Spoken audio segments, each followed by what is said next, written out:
Oh,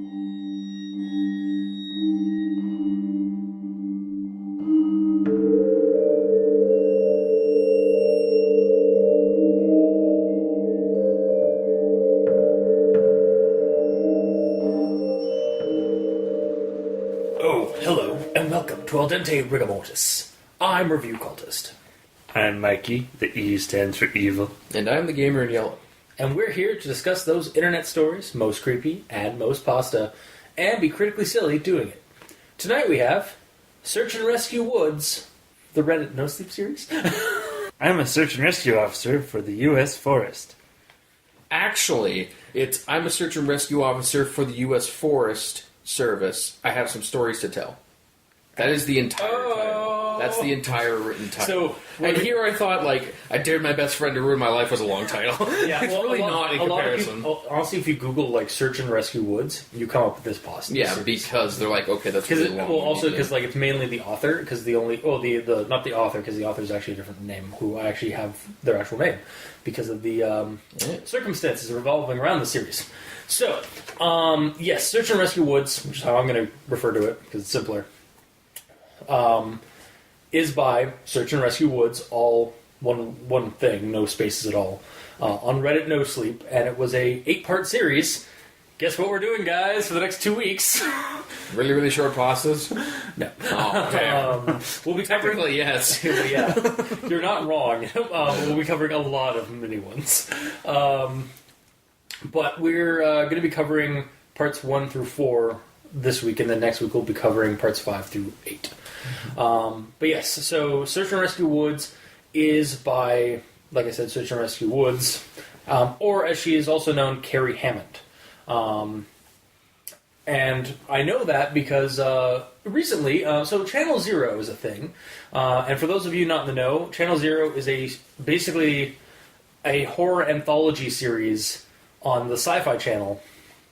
Actually, it's pronounced Siffy. Sorry, yeah, the Siffy Channel. That takes creepypastas and adapts them to a season.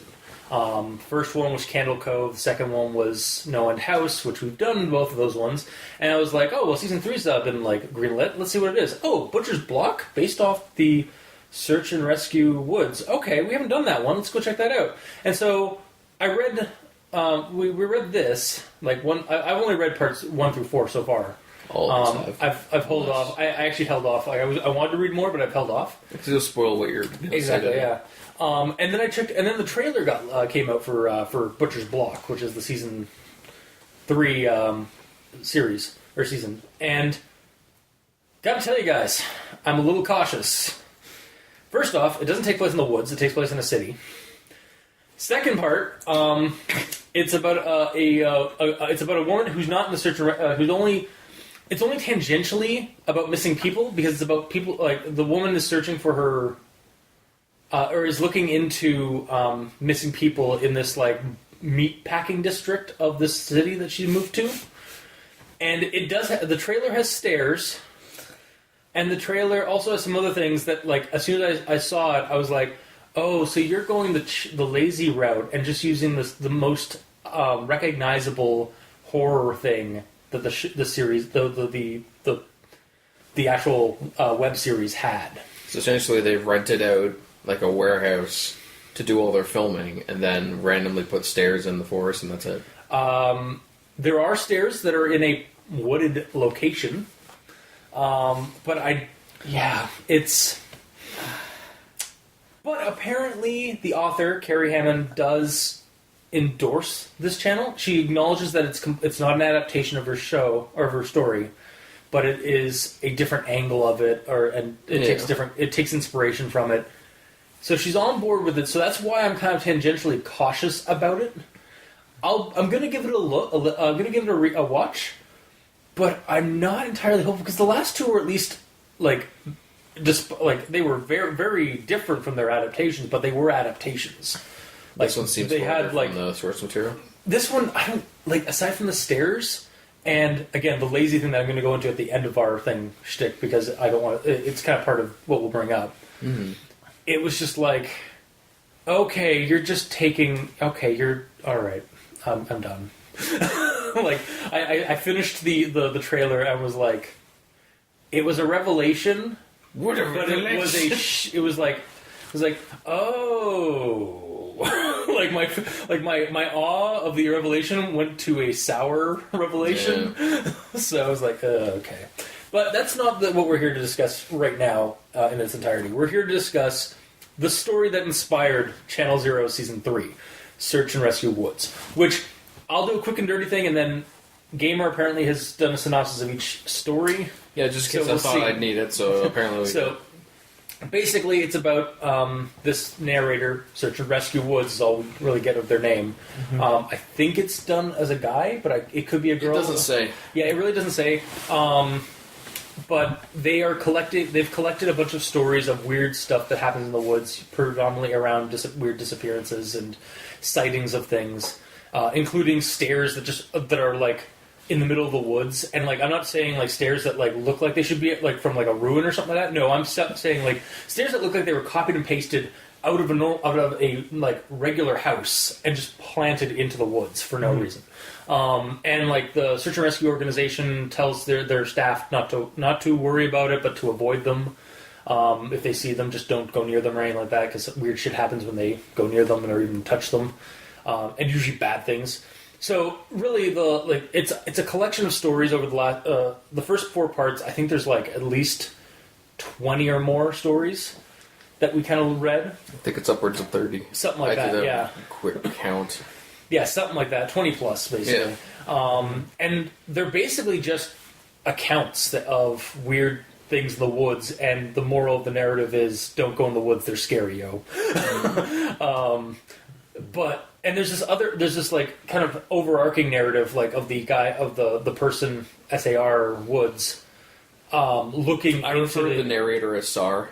SAR Woods, yeah. No, just SAR. Okay, so SAR... I call him SAR. SAR just like is looking into this like these stairs in the woods. Like it starts off very small, like very subtle, and then by like part 4, like he's really gotten interested into like the conspiracy of these stairs that are in the woods. Mm-hmm. But there's all these other different stories that he tells, and it's almost like watching a YouTube channel or watching a YouTube video of like the top 15 like creepy instances in the woods. Yeah, kind of, yeah. Or like a campfire story kind of situation.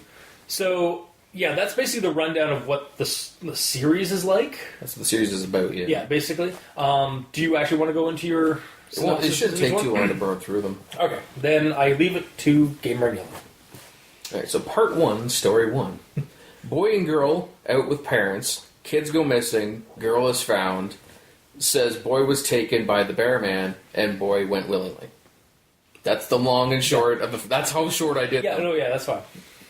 Then part 1, story 1.2, because they're in the same section, but they're different stories. Mother, grandfather, and daughter. Daughter climbs tree, doesn't come down. Adults call to her and wait for hours. She never come down and never was found. Yeah. See, you've also made them into a poem. Was it? I guess. They never come down and never was found. Wow, I am a poet and I didn't know it. Anyways, part 1, story 2. Actual story 2, I guess. Sar is searching with Dog. Dog takes him to impossibly steep cliffs. They often find the person on the other side of the cliff or miles away from where the dog took them. So, yeah. Okay, anyways. Yeah. Yeah. Should I stop on each one so we can talk about it? No, well, I've got thoughts on that, on stuff, on separate ones, so we... Oh, yeah, because we have everything written down. Yeah. Part 1, story 3. 9-year-old falls down a hill, gets impaled. Mother is told what happened. She is heartbroken and kills herself a few weeks later from the loss. Part 1, story 4. Yeah, damn it. Missing guy who was climbing a mountain, found halfway up with a broken leg. Says he climbed to the top and there was a man with no face and no climbing equipment there. So he freaks out, climbs down fast, falls, hurts himself, has to wait there for 2 days for Sar and other guys to find him, hearing the thing's muffled screams the whole time. So that's the first one that's actually kind of like... I mean, the bear man is kind of a creepy one. But yeah, that one, just been honestly, this one all I could think of was it's Slender Man, but in a tarp or in a parka or whatever the outfit he had. It's just in a parka. He's just basically it's Slender Man who was mountain climbing. Yeah, essentially, yeah, pretty much. You're not wrong. Part 1, Story 5. Stairs in the forest, upward stairs apparently. Part 2, Story 1. That's all I get you. Well, yeah, and like I said, like the stairs do start off really like subtle. Yeah. Like, but as soon as I heard them, I was like, that's the overarching narrative. Yeah, for sure. Like, but yeah, continue. And then on to page 2, Story 1. Old man missing, has had seizures in the past. They follow the scent, then he gets called back to the starting point because a guy found the old man's cane hanging 30 feet up a tree. Yeah. End of story. Part 2, Story 2. Mother and 3 kids in forest for picnic. She watches them carefully. They leave to follow the very clear path. She hears something behind her. She turns for 4 seconds. One of her kids is gone. The other 2 say that, quote, a big man with a scary face, end quote, took them. Or took him. The kid, yeah. Yeah, took him. But they don't seem to care, acting as if they were drugged. She can't find him quickly, but months later, he's found 15 miles from where he was taken, far up the side of a steep cliff. Shoes off, unharmed, but frozen to death 2 days ago. Yeah. So he was alive for a long time. But then was left basically to die from exposure. He was left for dead. That's my video game reference. Don't say anything. Don't say anything. You don't? Part 2, Story 3. Sar is one... Bleh. Sar on one of his/her first... It's probably her, because I didn't know at the time. I kept going to the masculine, but it really could be either or. Yeah. I don't think it actually ever says anything really to the contrary. I don't think so, no. Either way, Sar is on one of their first jobs as a trainee. They find the kid fine, gets taken back, everything's great. The trainer takes Sar to an area they often find people who are missing. Sar sees something unnatural in the distance. The trainer doesn't care. Sar walks up to it. It stares. Sar goes to touch it. The trainer stops Sar and tells Sar to always ignore them. Yes. Part 2, Story 4. Man missing, 6 feet of snowfall. They call off the search, say they'll have to find him in the spring. They do. He's suffocated in a tree well, which sounds like it's quicksand for a tree, essentially. Basically, well, yeah, it's basically the same premise with snow. Yeah. Or it's like avalanche mechanics, is that you get crushed by packed snow. Like, it's like if... I thought it's like if the snow on your roof like builds up like and you just like walk under it and it falls on you, you're basically dead. I know, but I don't think that's what it is. That's not No, true. It's, I'm saying it's quicksand because I believe what it was describing is it's very airy. Okay, So, yeah. like, you're walking on normal snow, it's fine, and all of a sudden, bleh, and you fall in. And then, you tumble in upside down or like Well, if basically, you sit down, like, yeah. legs up in the air. You're basically getting like covered by snow and just suffocate. Yeah. Which I didn't actually. Sorry, just quick side. I didn't actually realize that was a thing until I looked it up. I was like, oh god, that is terrifying. yeah, this is educational. Yeah. Again, my whole thing is like, these stories are basically the woods are scary, supernatural or no. Just don't go into them, Yeah. or be really cautious when you go into the woods. Next time we go camping, it'll be like in your backyard. That's about it. Yeah, and I'll just be constantly staring at the darkness of the woods and just like, With like floodlights set up everywhere. Yeah. Alright, part 2, Story 5. The Meow Meow Meow Man. Old couple walking in the woods. Man is looking at something off the trail. Woman hears meowing. But it's not from a cat. It's like a human was saying it. It gets louder. She sees a shape come out from the woods, and she passes out. She wakes up with a popsicle stick in her mouth. Probably not, but Sar goes back to check it out after the couple are safely back. He hears it on the way back to the base, the meowing. After checking it out, he can't find out where it's coming from, and it's always like the same distance away. Yeah. So he just leaves. End of story. Then on to page 3, Story 1. A hysterical couple calls for help on the phone. They arrive, and the woman is shrieking, covered in blood, holding something. The man is sobbing and holding her. Sar looks, and it's her baby that she's holding. So they take the baby away and get them back to the hospital. Friend at hospital gets the story from them. The husband was holding the baby. The wife tripped into the husband, who dropped the baby down a gully, and it dies when its head hit a rock. Yep. Sad story. Sad story. Followed by... Followed by page 3, story 2, which is a call about a guy stuck up a tree who had to run from a moose chasing him. Yeah. It was just kind of like, that was real sad. Let's put in something happy. Here's the thing. It's silly. Because this series actually has a TV tropes page, and one of the things that it mentions is the mood whiplash, which I disagree with, at least in terms of it being a negative thing, because yes, it has like the super tragic thing, and then followed by this like really goofy one, but that's kind of how it goes like the whole series. Like it contrasts really well. Or it complements itself with contrasting stories. Like there are ones that are more grounded in reality, then there's a more fantastical one. Then there's like a really tragic one, like this one, and then there's something goofy. And then I find it like it's like watching a horror movie, and then immediately afterward watching something a little bit nice, a little bit happier, a little bit more upbeat, or a little bit less scary. Otherwise, my '90s tactic when watching X-Files as a kid. Oh, nice. Yeah, that works. I didn't want to get nightmares. I understand. Page 3, story 3. Missing girl in the woods. During the search, Sar and Sar's buddy both stop, feeling like their ears popped, like when a plane depressurizes. Then a loud freight train sound that constantly happens for a few minutes, then stops. They continue more than the other people did until midnight.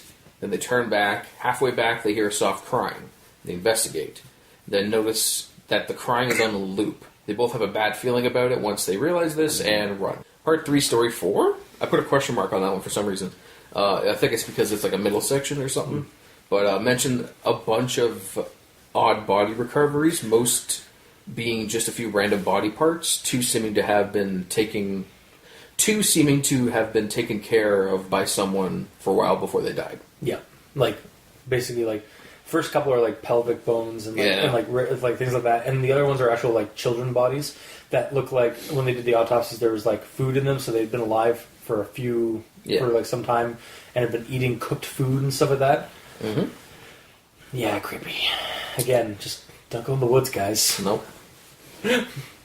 Okay, then on to part 3, story 4. This is the first one with not a story that Sar says, but Sar's friend, Sarf. Yeah, when they went to because Sar goes to for a week to a like a search and rescue like training thing, like a get together and get some stories. Yeah, and that's where he shares and collects stories from like other people there.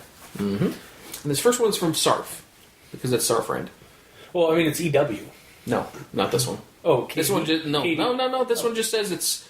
A friend of mine told me this story. There's no name on this one. Oh, okay. So I refer to this one as Sarf. Okay, I know which one it is. Sorry. This is the first one of all of them. So, Sarf... Oh, sorry. A friend wanders off from the search party. Oh, so this is Sarf. Okay. So Sarf wanders off from the search party to find the stairs. Yeah. This is the first one where we're actually getting more info about it. Ends up walking up to them, touching them, but doesn't feel weird. Then climbs them, and as he stands at the top, he feels more and more like he shouldn't be there. Then realizes when he's up there, he can't hear anything, even his own breathing. He rejoins the party, and his trainer's mad at him, seeming to know he went up the stairs. When asked how, they say because the dogs lost the trail. Yeah, basically, whenever you do anything with those stairs, something bad either happens to you or somewhere else in the woods. Yes, and in that case, it made them lose the kid that was lost. Yeah. Part 3, story 5, another Sarf story. So, mentally and physically disabled kid is taken. They can't find him. That winter, Sarf sees some clothing in the snow, recognizing it as the kid's unique patterned shirt, and checks it out. The kid froze to death a few days ago and was clutching a carved ice sculpture of a person. He had nothing in his stomach or colon, not even water. Said it was like that he was taken, put in suspended animation, then dropped in the mountains to freeze to death months later. Yeah, because there was no natural way this kid could have been up on the top of a mountain. He was physically disabled, so he was incapable of doing it. Yeah. So that's the first one where it's like, okay, there's actually something going on. There's some super weird shit in this place. Part 3, story 6, another Sarf. Sarf out on a mountain looking for mountain lions to report the locations of them. To warn everyone. Yeah. Here's a woman scream. says that that's what a mountain lion apparently sounds like. I don't have any prior knowledge of mountain lions, but I'm assuming that this is fact checked. My one comment was like, well, actually, I didn't check it myself. Actually, I didn't have time. Oh. But my comment was like, oh, okay, of course, yeah, I'm sure they sound like that because it says so matter of factually. I'm sure that they know. Yeah, I'm sure if you go on YouTube, there's probably going to be like audio of it, and it's probably creepy as hell. Am I the only one who searched it? Yeah, you're the only one who actually searched it. Yep. I knew you would, so I didn't bother. That's how it works. Yeah. Either way, Surf says that that's what the mountain lion sounds like when they scream, so he makes a note trying to locate where it's coming from. Then he hears it closer, so he starts to leave. Then he hears it closer again, starts to jog away. After a while, it stops. He turns around, and there's a shadowy figure of a man. He says to come into the welcome center because it's unsafe out here. The man takes an impossibly large step towards him, then makes the same scream. And then he just nopes out. Yeah, nopes the fuck out. As you should. I'll correct my note. Sarf nope the fuck out. There we go. Cool. Then on to page 4 finally. Okay, this is the last page. Story 1. These next few stories are from Craft Dinner. Yeah, it is KD. Yep. Okay. Is it KD? Yeah, it's KD. Yep. So, okay, Craft Dinner. So, father led his family off the safe trail. This is on the mountain. Yeah. Fell through some loose snow down a cliff. The father and mother died on impact. Both kids survived. One injured, the other one okay.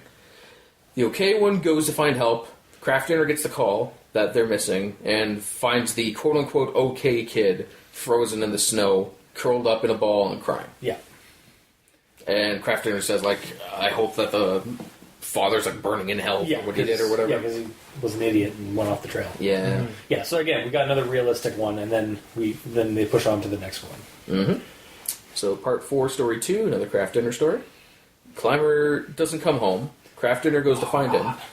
Climbs up to where he was going, finds blood at a flat section, follows it, finds finds tissue and blood, and then his body, arms stretched out, face down, disemboweled. Crafter thinks he fell on his ice pick, which disemboweled him, and he tried to crawl away. People who came to get the body threw up as the guy's guts spilled out as he was turned over. Yeah. Part 4, story 3, more Craft Dinner. Not after that. It's a goblin. Triple cheese Craft Dinner, because it's the third one. Family is picking berries at the entrance to the park. One of the kids disappears. They search for ages but never find him. The family comes back to put flowers at the spot a year later, and the other kid disappears. Should not be laughing. I know, it's just horrible. Like, it's gallows humor. Really. Yeah, I know it is. They search again even more, and eventually find the kid far away and alive. Oh. He says the fuzzy man took him. The fuzzy man as in, he's fuzzy as in blurry. As in, yeah. Not because he's furry. He's not furry. Your eyes can't see him properly. Yes. That's always disconcerting. He'd scream at him if he tried to leave a specific area, but he was fed, and the fuzzy man had to let him go because he isn't, quote-unquote, the right kind. Yeah. The other kid was never found, though. Yeah. Part 4, story 4. More Craft Dinner. Craft Dinner is with a training group and steps away to go bathroom. She starts to return. By the way, this is the first time I realized Craft Dinner is very, Craft Dinner is a... very sweary. Yeah. Like, she's very, I don't know the right word to say it, but either way. Yeah, this one is also the... I'll bring this up after you do the rundown. Okay. So she goes bathroom, starts to return to where she came, and realizes she has no idea where she is at all. So she picks a random direction and walks. Starts hearing a frog-like voice in her head to tell her to just walk and find something to eat. It'll be fine. Eventually, she sees a man coming towards her, so she pulls out her knife, and the guy stops and says to put the knife away. That snaps her out of it, and she's told she's been missing for 2 days. And that, my friends, is a Wendigo story. Is it? And the only Wendigo story I've seen, really, I was actually surprised. Like, I was surprised we didn't get one earlier, and I was actually kind of hoping we would get one, just because I like Wendigos. Like, I like Wendigo stories, but they're done to death. What's Wendigo about this? I don't know much about it. Wendigo. Well, first off, Wendigos are spirits of hunger. They are like of like cold and hunger in Native American legends and stuff like that. So, and at least in media and whatnot, they're usually also in legends. They're also connected to cannibalism. Okay. Like being up on a mountain and you cannibalize because you're so hungry and whatnot. So this pitch and this story right here is the aspect I believe they took for Butcher's Block.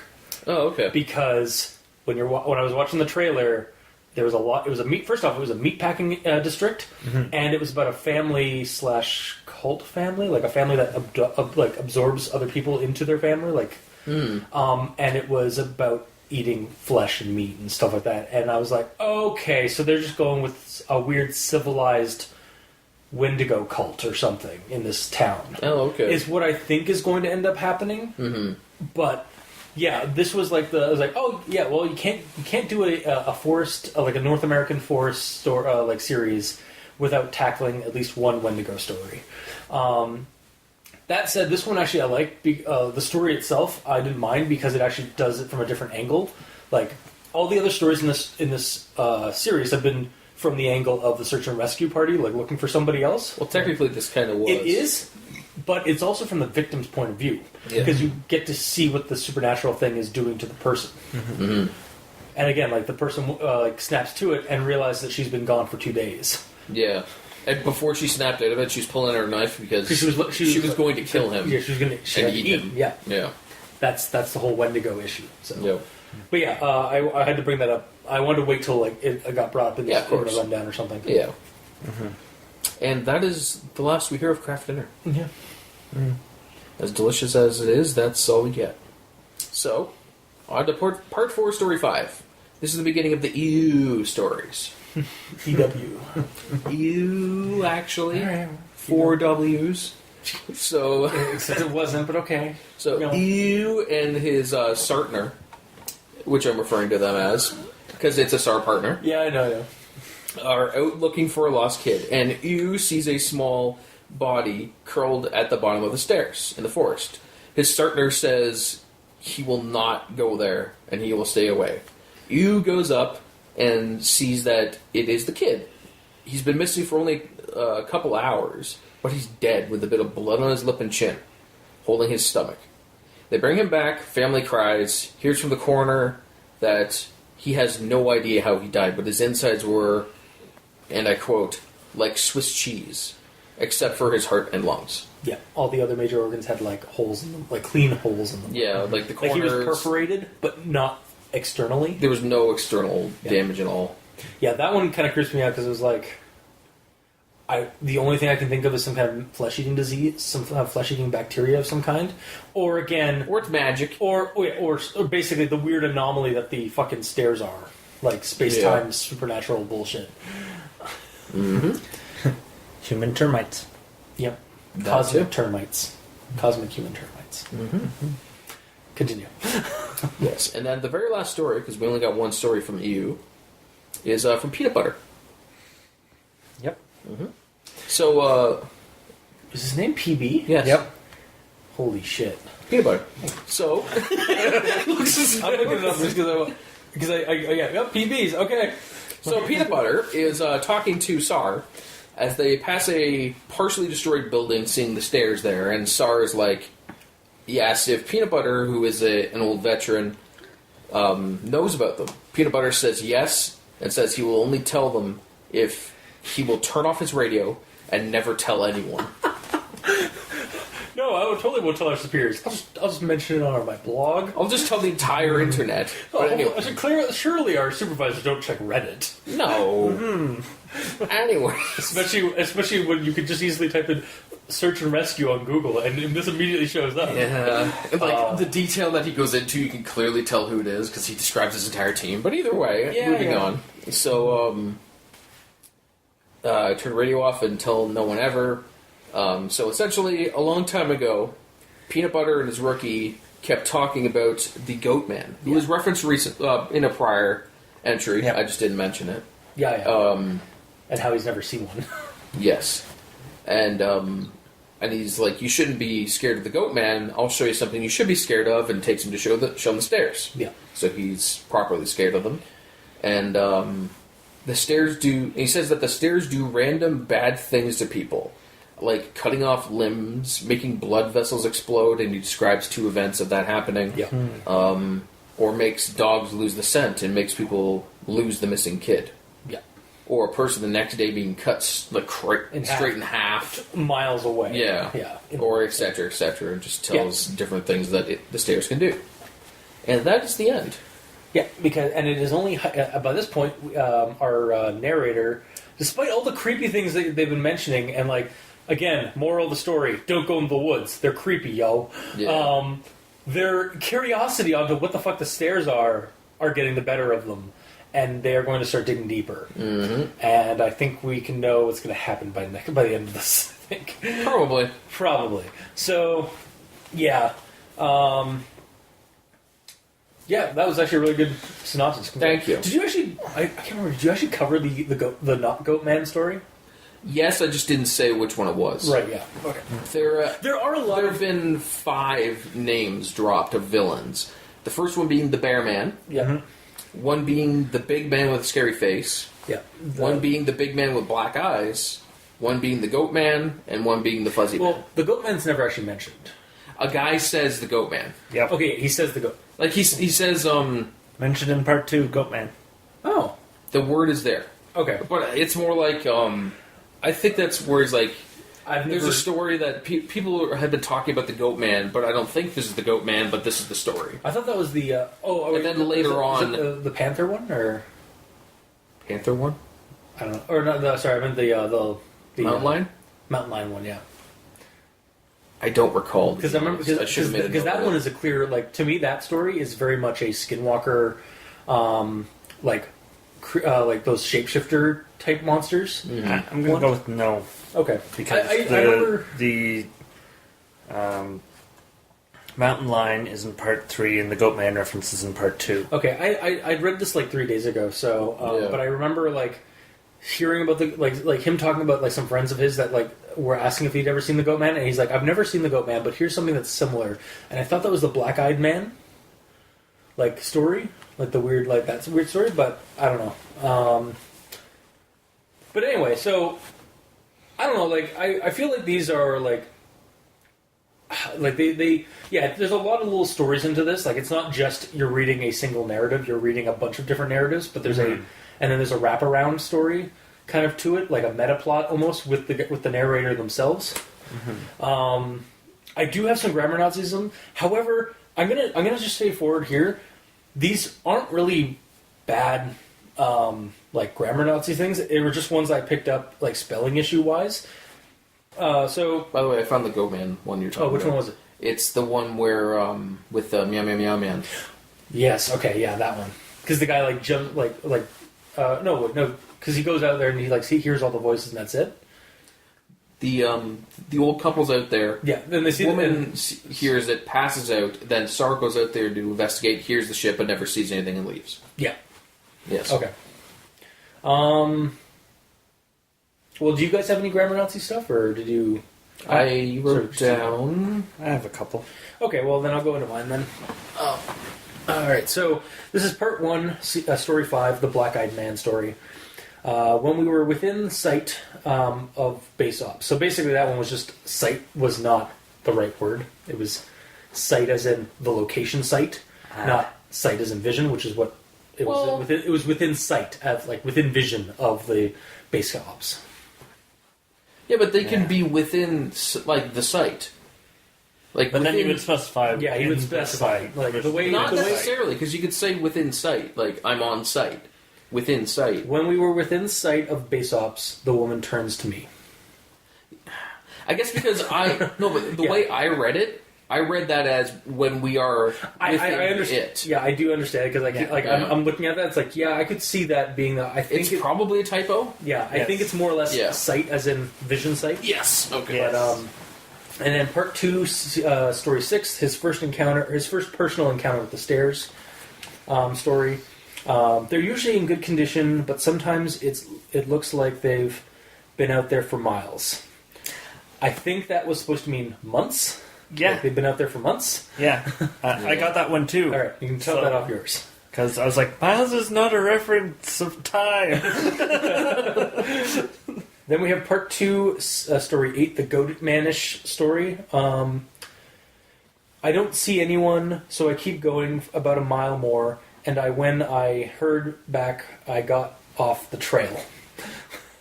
So I think it just has to be like, so I keep going about a mile more, and when I head back, I go off the trail. Like, just get rid of that first I that's between and when. Yeah, just kind of a silly, like, kick. I was like, just like, and anyway. Part 3, story 3, SAR advice message to the comments. I think the best advice I can give is to contact your local Forest Service office and see if they offer and training courses. So I think that has to say, and see if they offer any training courses. Mm-hmm. Part 4, story 2, Katie's climber story. He drug himself along, tearing pieces of himself out as he went. I think you mean he'd dragged himself along. Yep. No, he'd drugged him. He'd drug himself along. I guess drug isn't passed. No, it is not. It's dragged. Yeah. I think you had that one. Yeah. You found my first and last. Well, and now we have part 4, story 5. Use kid on the stairs. My ear sinks. Yes. It's like my heart sinks. Mm-hmm. We're missing a T. Yeah, I got that one too. And then my final one. I didn't a chance to talk to him again. I didn't get a chance to talk to him again. Oh, I read right over that. Yeah. That is my note. That's my grammar Nazisms. Okay. So, we'll do the grammar Nazisms. Yeah, get them out of the way. Any other ones that you caught? All right, grammar Nazi. This is in part 2. I can't remember where. Mm-hmm. But as I'm headed back, I start to hear something in the distance. So it should be heading back. Yeah. As opposed to heading. You're talking about the past. As I'm headed? As I'm headed back, I understand where you're going from.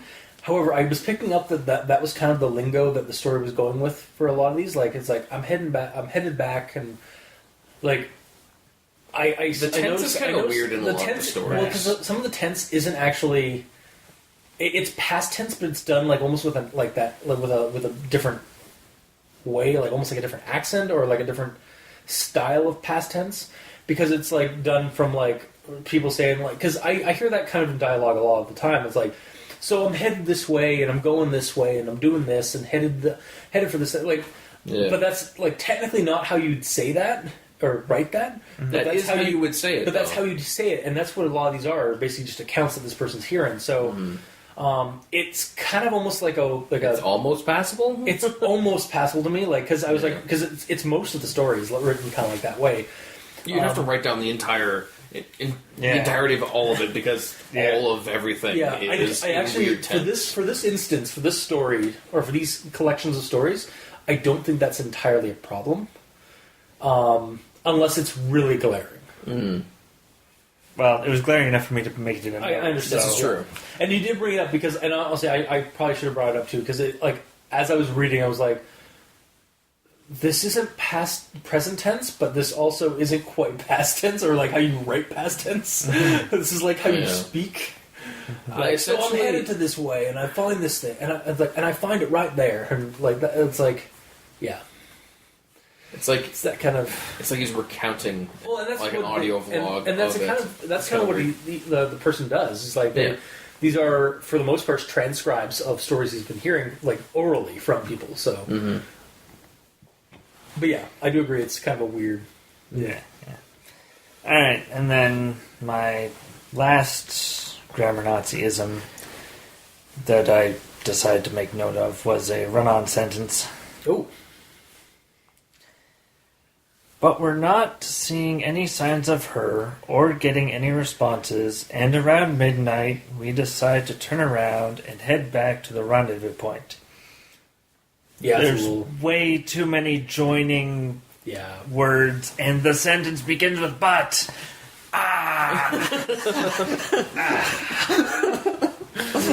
Yeah.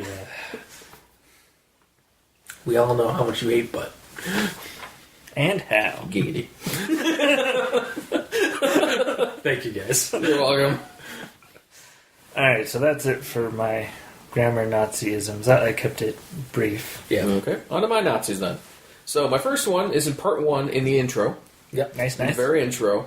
It's, this is the quote, I've been an SAR officer for a few years now. Is it and? As in... It's A. It should be a SAR officer, Oh, okay, right? yeah. No, I've been... Yeah, no, it should be, yeah, because... even if you do, like, search and rescue... It's a search It's and still rescue. A, because the only reason you do N is if it's, like, an E or an N. And or every- E and A, or, like, it sounds Every like... single time that this is referenced, saying a SAR officer, it's an every time. It's not Okay. one mess up every single No, time. unless Okay. they're doing I'm an S Okay. AR. That's No, I don't know. one of those things where it might not actually be wrong. Really? Like, what's the purpose of going "and" for that specific Okay, purpose? so When you're describing your job? I don't think they're actually saying So, am I "and" podcaster? no. That's not No. no. Then what? no, No. it's because can I get it quickly again? The and I've been an SAR officer for a few Okay, years I know now. what the problem is, yeah. it's an officer, but the SAR is the description of the officer But you're a I SAR officer. don't think that's actually it. or something I think along it's those lines. because it's the same. How like I think they're actually not calling it SAR or Search in the Wood. I think they're actually saying I'm an SAR officer and SAR because Oh, the way you would say S. yeah S. I'm it an starts S, like yeah because you wouldn't say I'm a SAR like I'm an SAR because SAR is likely how they're actually saying It's because that, I'm reading it A as SAR. I've been a SAR officer. But if you Yes. say it as SAR, Which is probably- an SAR, which is likely yeah, how they do it. Yeah, because because it would be ESS yeah for S. Yeah. yeah. Well, shit dicks. Yeah, no, I know. It's you're like, yeah, it's a common thing. It 'cause- looks weird, but when you actually think about it, yeah, I suppose Yeah. that is right. yeah, it's like when we kept doing like KD and EW and That's their names. PB. No, I know, but like, yeah, we keep calling SAR, even though it really should be SAR. Yeah, but he doesn't have a name, so you have to give him a name. No, I know. So I named him SAR. Alright, well, either way. The next one is in part 1, story 2. Yep. Starting with conjunction. The sentence is, not hills, not even rock faces, period, then straight sheer cliffs with no possible handholds. So, first of all, those are two very short sentences, and it starts with not, which is Yep. kind of weird to me. I actually have that on my... So the way I would have rewritten it is, it was not like these were hills or even rock faces, but straight, sheer cliffs with no possible handholds. So my little thing to that whole thing is like, isn't straight sheer cliff face by straight sheer cliffs by definition a rock face? It's like if it's I'm assuming it's meaning like okay, a rock face is like okay, it's a cliff or whatever, but it's jagged. There's shit to climb on. But a straight sheer cliff is like a god took a freaking sword and went. I It's guess a wall. it's a wall. But I mean, there's literally nothing No, to I know. grab I onto. get it. I get you. But at the same time, I like look at this like by definition, that's still a rock face. So Well, maybe think of just- it like this: yeah. a rock face is a face of a wall that has rocks all over it. Rocks give you handholds. No, I get that. A yeah. sheer cliff I just, is sheen. Yeah, I know. It just. I get what you're saying, and I agree. Haha. But you're wrong, and I hate you. That's it right there. My next note is about tense, but we kind of touched on that, so Yeah. I'll skip that. Part 2, story 1. How the hell had this guy's cane ended up there? Should it be how the hell had this guy's cane ended Yeah. up there? Yeah. It seems weird. Yep. Part 3 in the intro.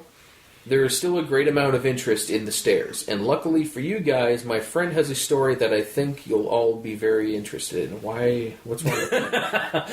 Why did I put that there? So stairs. Do I have to edit this out? Oh, it's because of a comma. A lack of a comma. Oh, okay.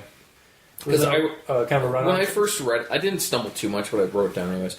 When I first read it, I read it like, there's still a great amount of interest in the stairs. And luckily for you guys, my friend has a story. Like, there's no comma. It should be like, luckily for you guys, comma, my friend has a story. But it says, luckily for you guys, my friend. It's almost saying, like, for you guys, which are my friend, you have a story. But even though it's not talking about that, it's just like a lack of a comma kind of stumbled me for a second.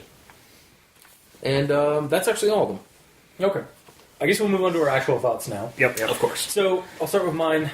Honestly, reading these stories was kind of a treat for me. They're short accounts that feel like they'd be actual weird accounts someone in that profession of, like, search and rescue would, or even just, like, tellings of such a story, like, of, like, ghost stories or cryptid sightings kind of things, would sound like. Like, it sounds, like, kind of plausible. It sounds somewhat, from what I've seen on, like, YouTube channels and, like, websites about, like, mysteries and conspiracies and, like Bigfoot sightings and stuff, like, when the documentarists ask people who've seen them or, like, supposedly seen them, or, like, talking about ghost stories of, like, a haunted house, like, in their town or whatever. They sound like those kind of accounts. Yeah. I actually did have a hard time telling if some of them were pulled from actual accounts and extrapolated on, or if they were, like, to make it feel more grounded or realistic, or if they were all fabricated. Like, for instance, over the weekend, Mikey and I watched with a friend a bunch of cryptid videos, like, in accounts, like top 15, top 10, like, creepy encounters in the woods and stuff like that, or, like, things caught on tape and stuff like that by this guy named Chills on YouTube. And then I sat down and read these stories, and one of the stories, word for word, was an account that was on a top 10 or top 15 strangers in the woods stories. When you say word for word, you mean actually word for word? Literally word for word. The guys were going out into, like, a valley, like, were doing a search and rescue. They were out in a valley they hadn't been to in a while. There's a massive, like, noise that, like, almost sounded like an explosion was going off or something like that. And then freight train. Freight train or whatever. And then silence. And then as they were coming back, they heard the crying again. And then they got closer. They could tell something was off. And then they realized and stopped. Because as they got closer, they realized it was on a loop. Mm-hmm. Like the crying and then the moaning and then the hiccup and then the crying and the moaning and the hiccup. Mm-hmm. And that was when they just decided to book it. Okay. Just double checking. Like, when you say word for word, you mean literally it's copy-paste? Okay, I don't Or mean... do you mean word for word as in the... Point for point. Point for point. I apologize. Okay. Plot for plot, basically. Thank you. The same thing. Okay, I figured that's what you meant. Yeah. But I wasn't You just sure. decided to be an asshole. No, it's not that. I'm not deciding to... If I'm an asshole, it just happens. I never decide to. But, I just mean... I was just curious if it was actually, like, plagiarized off No, of this or but not. although I'm pretty... Like, That's what word for word is. Okay, well, sorry. Point for... Like, plot for plot, point Yes. for point, like, the same situation, the same, like, environment, the same everything. The only... Like, and it was like... So it had me wonder, it's like, I guess Chills probably grabbed this from this Reddit NoSleep series. Yeah. Because of how realistic it kind of, or how weird yet how kind of realistic that it is, like the account is. Because it does, again, like these stories are, some of them are fantastical, but some of them are just believable enough. Within the confines of, like, again, well, have you ever watched, like, those documentaries of, like, true mysteries and, like, of the woods or, like, of national parks and stuff I like like that? the air quotes you're putting on this. I mean, true history. No, true mysteries. True mystery. Like those mystery documentaries where, like, they get records and stuff like that, or, like, interviews, and, like, the people, like, explain stories, and the way they tell the stories, like, they're almost like these accounts. Like, they're just weird, bizarre, or creepy. Sorry, I have to make a South Park reference. It's like when they did the whole Thanksgiving episode with the History Channel, and they're like, the History Channel just found out that we're aliens at the first Thanksgiving, and they have, like, people there that are, like, authorities on this matter, like, well, there's nothing said in all the books and all the writings that there weren't aliens there, so there could have been. That's all that's about. That's kind of like that's kind of the same, like, that because South Park was making fun of those kind of documentaries. Yes. But yeah, like, this is the kind of thing that you hear on those, like, mystery documentaries or, like, those accounts online, like, when YouTube channels like Chills or whatever that do, like, top 5, like, creepiest stories you've ever heard, out of the when you're camping kind of thing. Mm-hmm. And then sort of ahead of everything else with my notes and whatnot.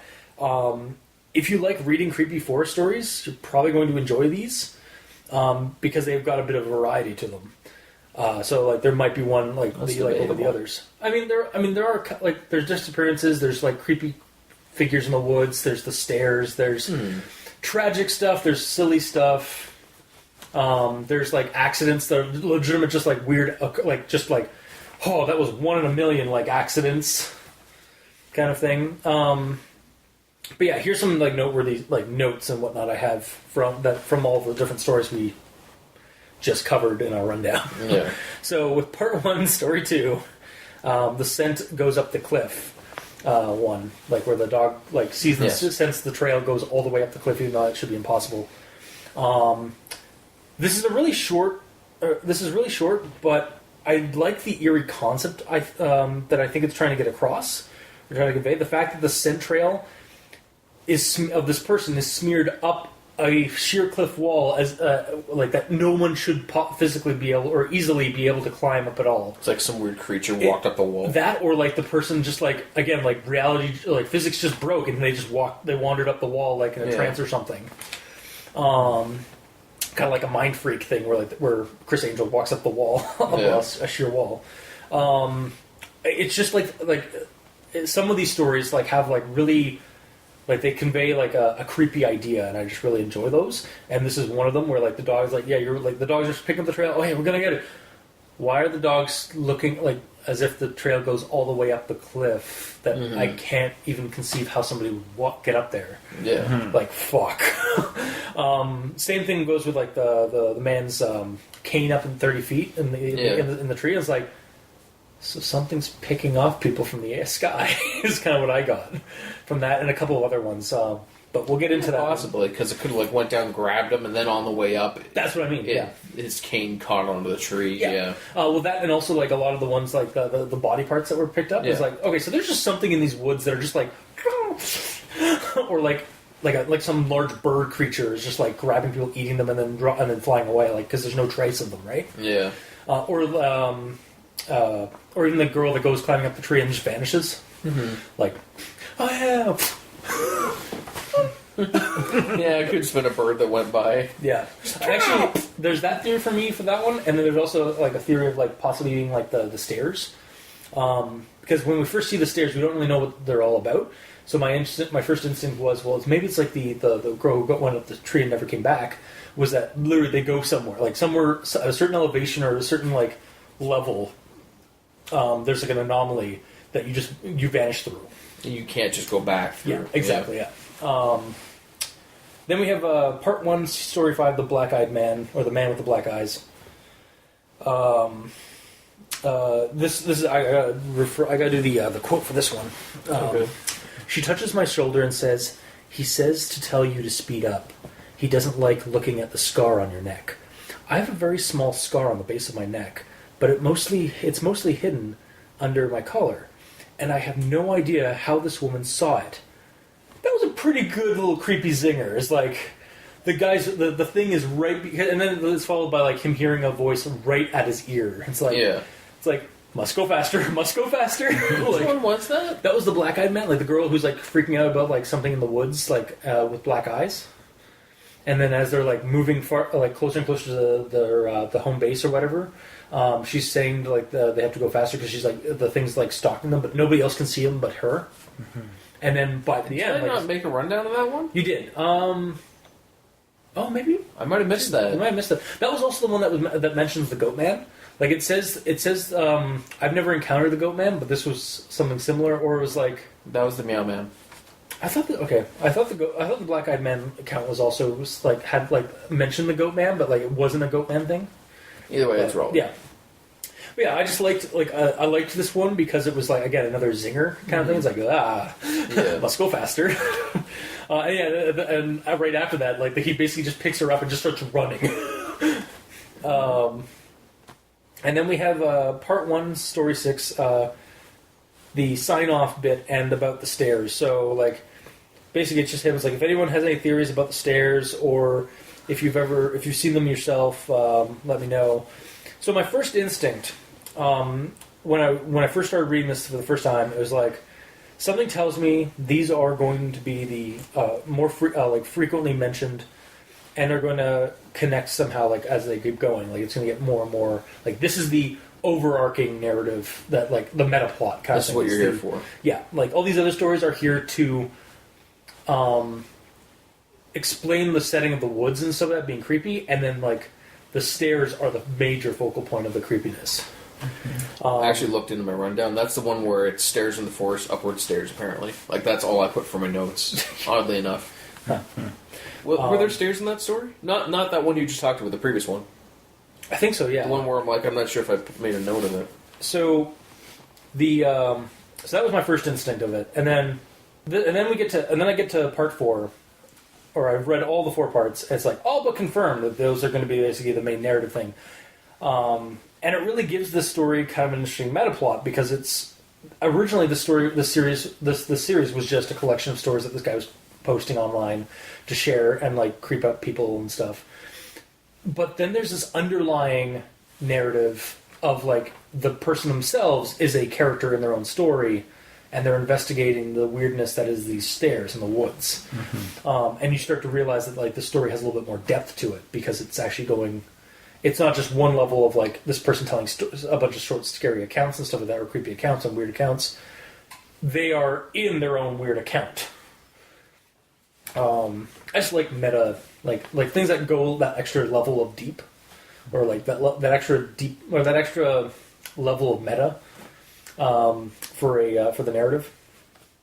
Yeah, and then one of my first initial theories as of reading part 1 for the stairs was like I said. Maybe the anomaly surrounding the stairs and the anomaly surrounding the girl who went up the tree. Maybe they're somehow connected. Like they go when you go up a certain level or something like that on certain objects or whatever in these forests, you go somewhere and then you can't get back, kind of thing, right? That was my first theory, anyways. I have a couple. I developed a few others as I kept reading the story. And then we go to the next theory.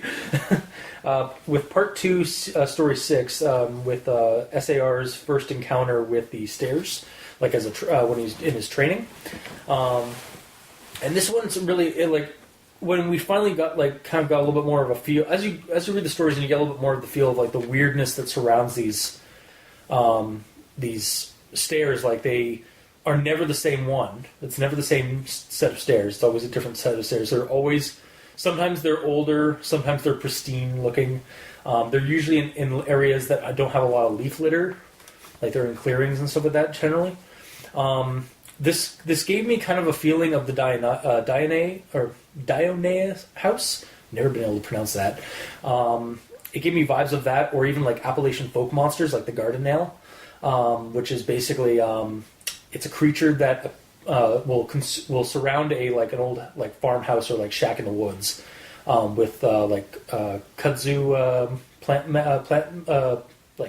vegetation, and make it just look like an old overused house. And when somebody who's lost in the woods will see it, they'll go in for shelter and they get eaten by the creature that's inside. I was kind of getting a trap predator, or almost like a mimic kind of angle for the stairs.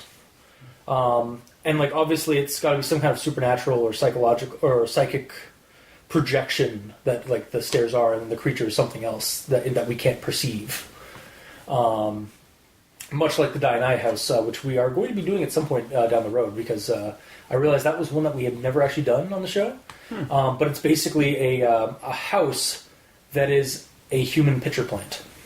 And I mean that more or less mechanically. It's a pitcher plant because it appears as a house, but the longer you spend in the house, the more you realize you're trapped in the house and it's trying to eat you. Or you're somehow being digested by it. Basically, it's like Monster House. It grabs you and you get eaten by it. And then we go on to the thing in my notes, what I mentioned earlier with the rundown about the moose story that followed the tragic baby story. So again, like I said, this series has a TV Tropes website or article or page. And they mentioned like mood whiplash, and I can kind of get that. I can kind of understand why people would see that. But for me, like I thought it was a really good complementary, like high and low contrasting. Like there are stories here that are tragic and realistic, or like just kind of like 1 in a million like chance, like the girl who fell off the cliff and like impaled herself on a tree, and then her mom was so sad and grief that she committed suicide a few weeks later. And then we go on to another weirder story, and then we go on to a tragic story, and then we get a goofy story like the moose one after the baby, like the tragic baby one, because the tragic baby one's really just a sad story, like a sad, more realistic account of what could happen to an SAR worker in the woods. And then it's always contrast, but they always like the way it's like laid out is it's contrasts. Again, like you get like these stories that are like that, which are a little bit more grounded, a little bit more realistic, and then you get like the fantastical one with the stairs or with like the fuzzy man or whatever. Mm-hmm. So like it helps to like kind of like level out like your expectations or your sense of disbelief. Mm-hmm. At least to me, anyway.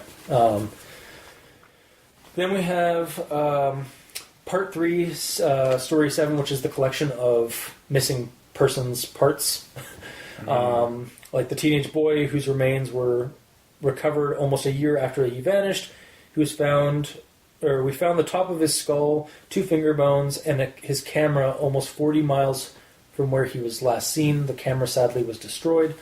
The pelvis of an old man who had vanished a month earlier. The lower jaw and right foot of a 2-year-old boy at the highest peak in the ridge, or of a ridge in the southern part of the park. And like, they just can't keep going like that. And it's like, these sound like these ones, as well as like the tree one and like the 30-foot cane, or the cane that was 30 feet above the ground on a branch, kind of got me thinking of like, I think something's just capable of flying in this area, and it's just like eating people. It's just grabbing people, like whisking them off to like high points, or like the person, the kid that, or like sometimes they don't even kill them, they just like leave them, like deposit them somewhere else. Like the kid who was found like up on like a steep slope and like just in a crevice, and like just died of the elements. So you're saying like a bird picks up a kid, drops the kid in his nest, feeds the kid, and then very possible. Like it drops them off when fattening them up, yeah. And then but it doesn't always eat them; it just drops them off. Maybe it finds like a better meal somewhere else. Like maybe like drops off that kid because it's just a kid and goes after the old man, or like goes after like a larger target, basically. I guess. And then there's, however, we go on to other ones like the bodies of a 10-year-old girl with Down syndrome, almost 20 miles from where she had vanished. She had died of exposure 3 weeks after going missing, and all her clothes were intact except for her shoes and jacket. There were berries and cooked meat in her stomach when they did the autopsy. And then there's a few more other ones like that, like where like the body was, like the character, or the person, the victim was found intact, and they had food. They still had like food in their bellies. That was like, but they'd been gone for like months, but like they only died like a few days prior. Mm-hmm. And like that's the kind of the exception to my theory of like something's just like whisking people away, is that except for the exposure victims with the contents in the stomach, that's just possibly a whole other beast of weirdness. Like again, the fuzzy man, or the bear man, or something like that. There's like something in the woods that's like taking people in, I guess, as pets, and then gets bored and discards them and leaves them off to the elements. Mm-hmm. Basically, again, like I've been saying over and over again, the woods are creepy, yo. Avoid them at all costs. Mm-hmm. And then we have part 3, story 9, where the kids end up in impossible places in the mountains. And we mentioned it in the rundown where the kid was dropped off in the mountains, almost as if like months after they had been like kidnapped or like taken, like ripped off the face of the earth, suspended in animation, and then dropped off and like killed off by the elements or the exposure. And like I'm kind of getting like, for this one, I started getting this vibe of like a creepy space-time anomaly that like. There's like a Russian mountain pass that's like called the Devil's Pass or something like that, mm-hmm. where this kind of theory kind of like there's a movie done of it, and I remember seeing it, and it was like this space-time anomaly, like a portal, like a wormhole, and the characters would like pass through it and end up in this roughly the same place, or maybe a couple of like miles away from where they were, and like a couple of years back, and so it's kind of the same kind of anomaly, just a little bit scaled back, where like this person, just like there's just like some rampant like space-time anomalies in this national park, and like the kid literally it just like swallowed the kid up and deposited them a few months later, like and like as if they'd just like basically stepped through a door, and then died of the elements. So it's like kind of creep again, just like weird. Also, like how it reminds me of like Lost Times, like alien abduction kind of theory. Again, stuff that is, I say realistic in terms of accounts because it's stuff that people do account for or do report as mysteries in the real world. Like they're not just made up stories online; they're possibly made up stories that people people account in the real world when they're dealing with abductions and disappearances and stuff. And then like just like national parks in general like have like really fucked up weird disappearances. Like where the fuck did this person go? How the hell are they that far away? Like these are actual like there are like actual like disappearances and accounts like that. And they're rampant with like conspiracy theories of like Bigfoot or UFOs or whatever. And so then we'll move on to my next one. This is actually I mentioned that one, the Mountain Lion one. I mentioned the hunger and the Wendigo thing. There is this one is by EW or Ews. Ews' kid story on the stair. They were out looking for this 11-year-old boy, Joey, who'd gone missing near a river. So I found it interesting because this is the first time we've actually gotten a name for one of the kids. Yeah, that was weird. And I was like, I figured the reason why they weren't doing it throughout the entire like series was because for an anonymity's sake. Yeah. But it's just odd that this is the one victim we get a name to. And then we have PB's confession of the stairs, like about like the true nature of or like what they know about the stairs and stuff, and it's just peanut butter. Whatever. Fuck you trying to be funny. Yeah. Sorry, I'm just going. Okay, so this one's just so he's like explained like the rookie asks me what the hell these are doing out here, and for some reason I just opened up and tell them the truth, or what I've been told is the truth. I could have gotten in a lot of trouble for doing what I did, and I could get into a lot of trouble for repeating it to you. Through all of this series so far, I love how well placed these stair stories are. Like again, like the stair stories are clearly the overarching narrative. Yeah. But I like how they're placed kind of like over the course of the stories. Like you're hearing like, oh yeah, there's this creepy story. I'm going to tell you a bunch of stories, guys, about like these weird things that have been going on in the woods. Like this one disappearance of like person just like went up on the tree and disappeared. This tragic story of a baby and that. And then there's these weird stairs that are just in the woods, and we're told to avoid them, and we don't know anything about them, and they're just like. Yeah. Like we're supposed to apparently like everybody's like cool with them being there just as long as you don't touch them or anything like that. It's so weird. Anyways, and then there's this Wendigo story thing, and then it's like I just like how like they're just like nonplussed or they're kind of like tangentially added, and then people because it's almost like the author knew that like by mentioning them, people would like kind of like navigate to them, and then like they're able to keep going and say, oh well, this is because these are told like over the course of a couple of days. Like each part was done like over the course of a couple of days. I just don't understand why their superiors can't say, "Don't go near the stairs. If you touch them or go up them, people will die." Well, they do mention like why, like because like no, they don't. They tell them what the officers tell all the new recruits is to stay away from the stairs and don't ask questions. Yeah, well, that's. I'm saying, why don't they tell them they're dangerous and we don't understand them? Stay away. Yeah, because otherwise you got the big shiny red button conundrum. Exactly. You have exactly what Star is doing. It is also... He starts digging. Yeah. It is also kind of... I'm with you. Like when you look at it, it's like, why can't you just tell them? I think the problem also is that it's a very common narrative, like story trope, to have like the organization that you work for telling you to just... It's classified, don't bother with it. Like, just ignore it. Because that propagates the narrative of the person, like, of the curiosity of the person to want to do it. It's basically something like that. It's the faultiness in bureaucracy. With something like that, I feel like the character would have dug deep anyways, because it's like, okay, why does it do these dangerous things? Yeah. How can I investigate this and find out about it without hurting myself and others? Yeah, like... Instead of just, no, it's fine. Well, it also might mean, again, it's not mentioned in the story, but like, if I were to, like...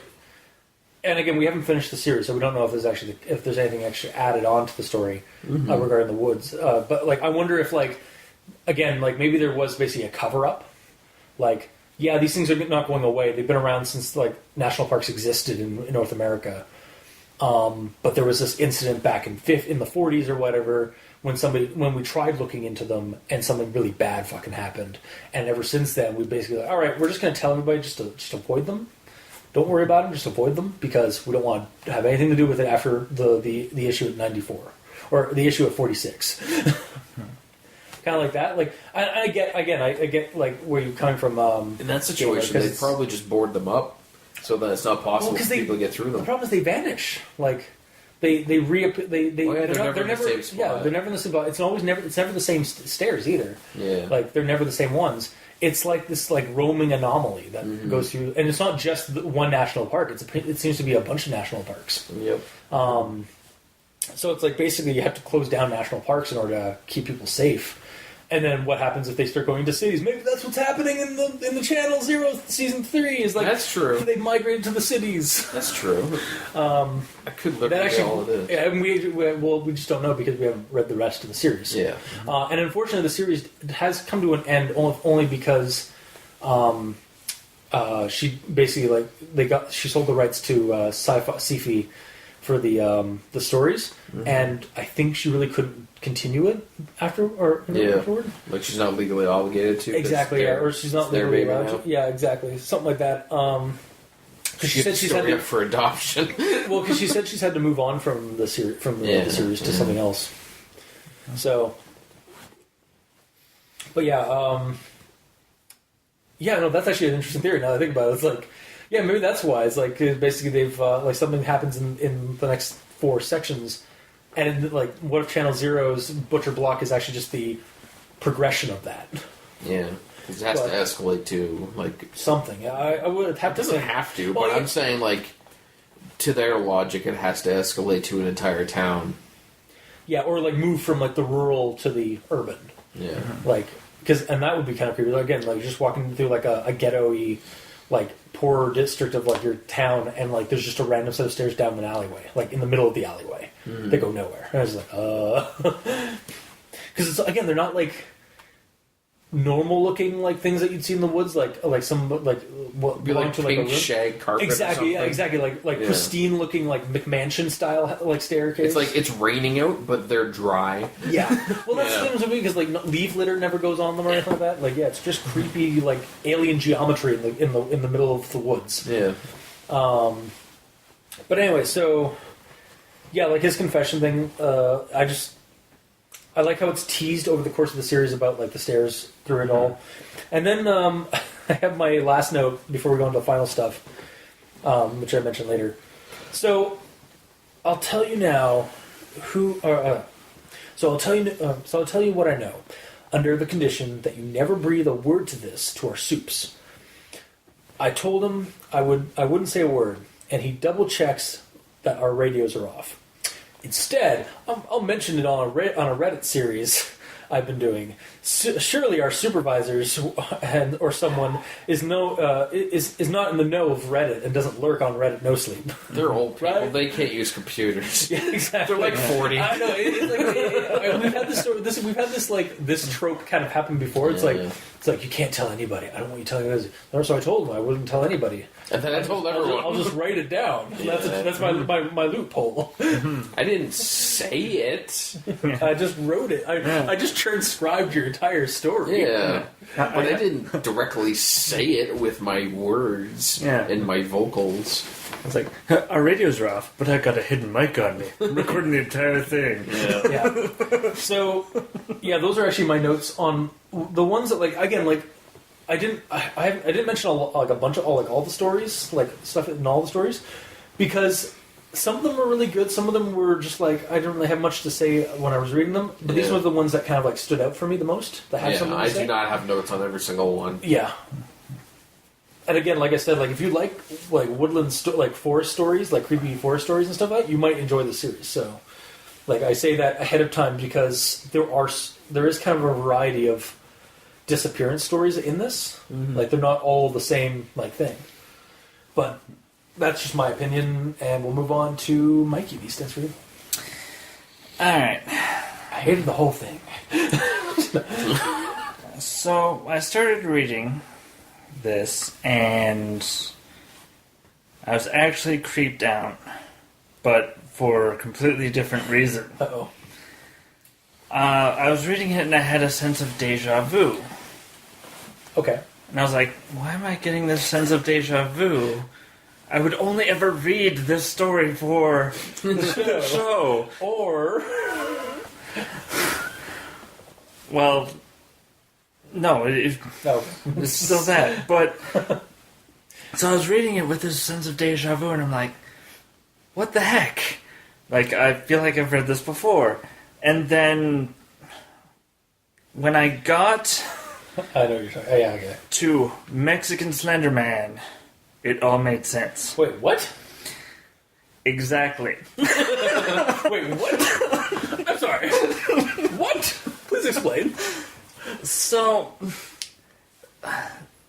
this story lends itself to being misread, at least for me.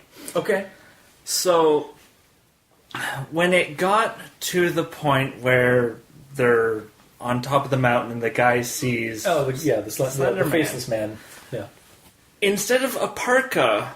You saw... I saw a poncho. I knew it. Why did you see a poncho? That's usually Mexican Slender Man. That's the first thing that came to me. It's like, oh, shit. Wow. And not only did I do that once... You reread it and I still did saw it twice. Because I went to my notes and I was like, okay, I know I've mentioned Mexican Slender Man at some point. I did a quick search and found it, and basically, for a previous Creepypasta we've done. What? Which is a sequel to this. Oh, really? Yes. Called Late Night. But the Stairs in the Woods, right? Yeah. Is that And the actually creepy is kids. it the same actor? Or is it the same author? Yeah. Same writer? Yeah. I knew it! I remember, like, us talking about it because we were, like... I mentioned you guys, like, this story before because Channel Zero thing had been coming up. And I was like, I feel like we've done a show... wait, it's based off of the Search and Rescue, like, Woods thing. I feel like we've done a story like that before. But when I checked, it's like, oh no, we did like this one, like Late Night. We didn't do Search and Rescue Woods, and I just never. So like once that, like I was like, I guess it was a different thing. It was just similar like events and stuff. So it's by the same author and everything. Yeah. Is it even like Search and Rescue Woods? No. They have a new moniker this time. Yeah. That one. Okay. Well, it's just a short story. Well, yeah. That's all it is.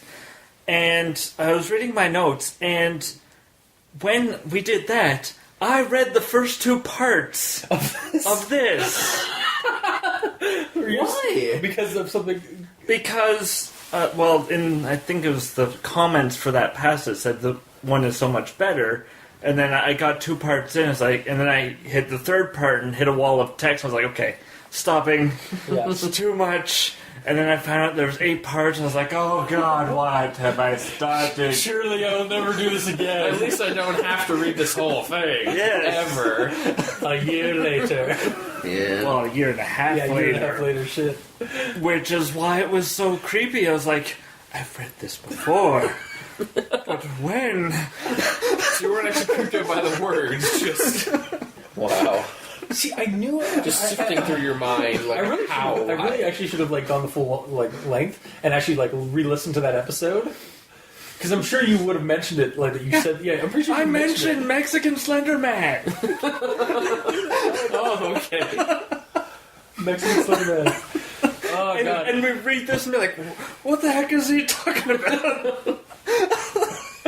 And now we've got our revelation. What a revelation! Oh, that is hilarious. See, Did you actually remember the other story, or did you only remember when he brought it I up? legitimately, like, when we first did, like, when I first found out about the Channel Zero Season 3 being about search and rescue, I was like, and about stairs, because initially we didn't even know it was search and rescue, we just knew it was about a creepypasta that involved stairs in the woods. Yeah. And I was like, I know we've done something with stairs in the woods before. Mm-hmm. So they brought it back and mentioned that. Okay, that's cool. And then, yeah, like, I like it because, like, I thought I was getting, like, deja vu from this one because of that because of those YouTube videos we were watching over the weekend. Like, literally a day before I read this, we were watching those, like, creepy, like, top 15 videos or top 15 stories in the woods videos. But, like, yeah, and then, like, wait, I feel like I've read all these before, read some of these before. Yeah. And I was like, you motherfuckers, you're just rereading the series. And then you had deja vu, but for a completely different reason. Yes, That's awesome.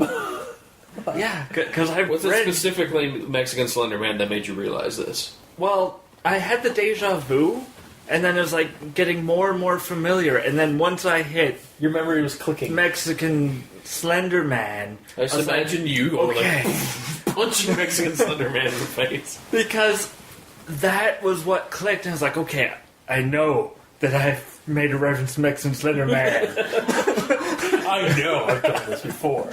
Wow. You were sucked into an anomaly. You walked up some stairs, Yeah. and went forward as if no time had passed. Mm-hmm. Yes. Jeez. That's awesome. So, yeah. And because of that whole deja vu thing, it took me a while to get out of that daze. Yeah. And actually focus on this stuff. 2 years specifically. Yeah. You woke up because someone told you to put the knife away. The cult is like, hey man, I know I've given you some shitty stories to read before, but you don't have to kill me. It's like, I never realized you talk to yourself in the third person. oh, whatever. Shit! Apparently I do that. Like, first time I've noticed it. It's like, yeah, Cult, I think that would be a good idea. Well, that's your insanity. That's normal. For you, at least. I meant to say Mikey. I didn't mean to say cultist, if I said that. Anyway, guilty. Alright, so there's the 9-year-old girl who fell down an embankment and got impaled on a dead tree at the base. Yes. Sure. So it's like a couple meters to the left and safe. Yeah. But Yeah. Well, I mean, like, you know, because at the base it's like there's not a lot of tree left. no, true, but I mean, like, if you like, I've seen like stumps and stuff like that are like a couple of feet off the ground and like are pointed edges, or like are So like, it was a child that fell. or like splintered off in a way that like I Yeah, can but see something it's like got to that. be like that far off the ground. Yeah. Like maybe 12 inches. Or Maybe. what if, it wasn't so much like a tree, like it wasn't like I keep picturing an upright dead tree, but it could just easily be like a log, and like one of the thicker branches like just had like a sharp end, basically. Yeah. Even if it is only that high, like you're saying. Like, if it's that high and That's still all enough to kill broken, someone. Yeah. if you drop a body on it, It's Yeah. still going to impale them. Yeah. Or like yeah. it's still enough to they don't But- say it impales like several like the tree like the spike is like out of the, it could just easily, as long as it breaches both sides. oh yeah. Yeah. You're impaled. If it's like halfway through it, you're impaled. Exactly. Well, yeah. It's just my visual initially when I read that I took out the base and just impaled by tree, and it was like, man, that's gotta suck. But then at the base, it's like, oh well, that's a really That's that even, short. That's even more because like you were almost good. Oh. Yeah. Imagine because if it had just been like a normal like trunk with that like no like sharp edges like going up, I mean she probably still would have like broken her back or something like that, but she might have lived. okay. Yeah. And then my thoughts on the stairs. Okay. So this is part of them, where in part 2 there's the stairs and Meow Man. Yeah. Mm-hmm. Well, I didn't really think of it as Meow Man so much as this is SCP-087, but out in the wild. Oh, the one, the stairs and the... Yeah. See, a lot of people actually thought, again, I'm just going back to the Channel Zero thing, when they first introduced, like, mentioned that it was going to be involved stairs and so that, a lot of people thought it was going to be the SCP stairs creature. And then each set of stairs has its own little minion or whatever. Yeah. That goes out and lures people in or, like, hunts people down, basically. Yeah. Like, where the other one has that mask or face or whatever, this one has... creepy, like, you just can't really perceive it very well. Yeah. Because, again, I almost have to think that, like, it's basically just some kind of shape-shifting humanoid out in the woods. That's like the bear man, the fuzzy man, so that, like, the fuzzy man might just be when it's, like, constantly shifting, like, to obscure its appearance. And then, like, the bear, like, honestly, it feels like some kind of, like Bigfoot creature that can, like, obscure itself, not just, like, through, like, cameras or whatever, but also, like, optically. You can't really perceive it. Yeah.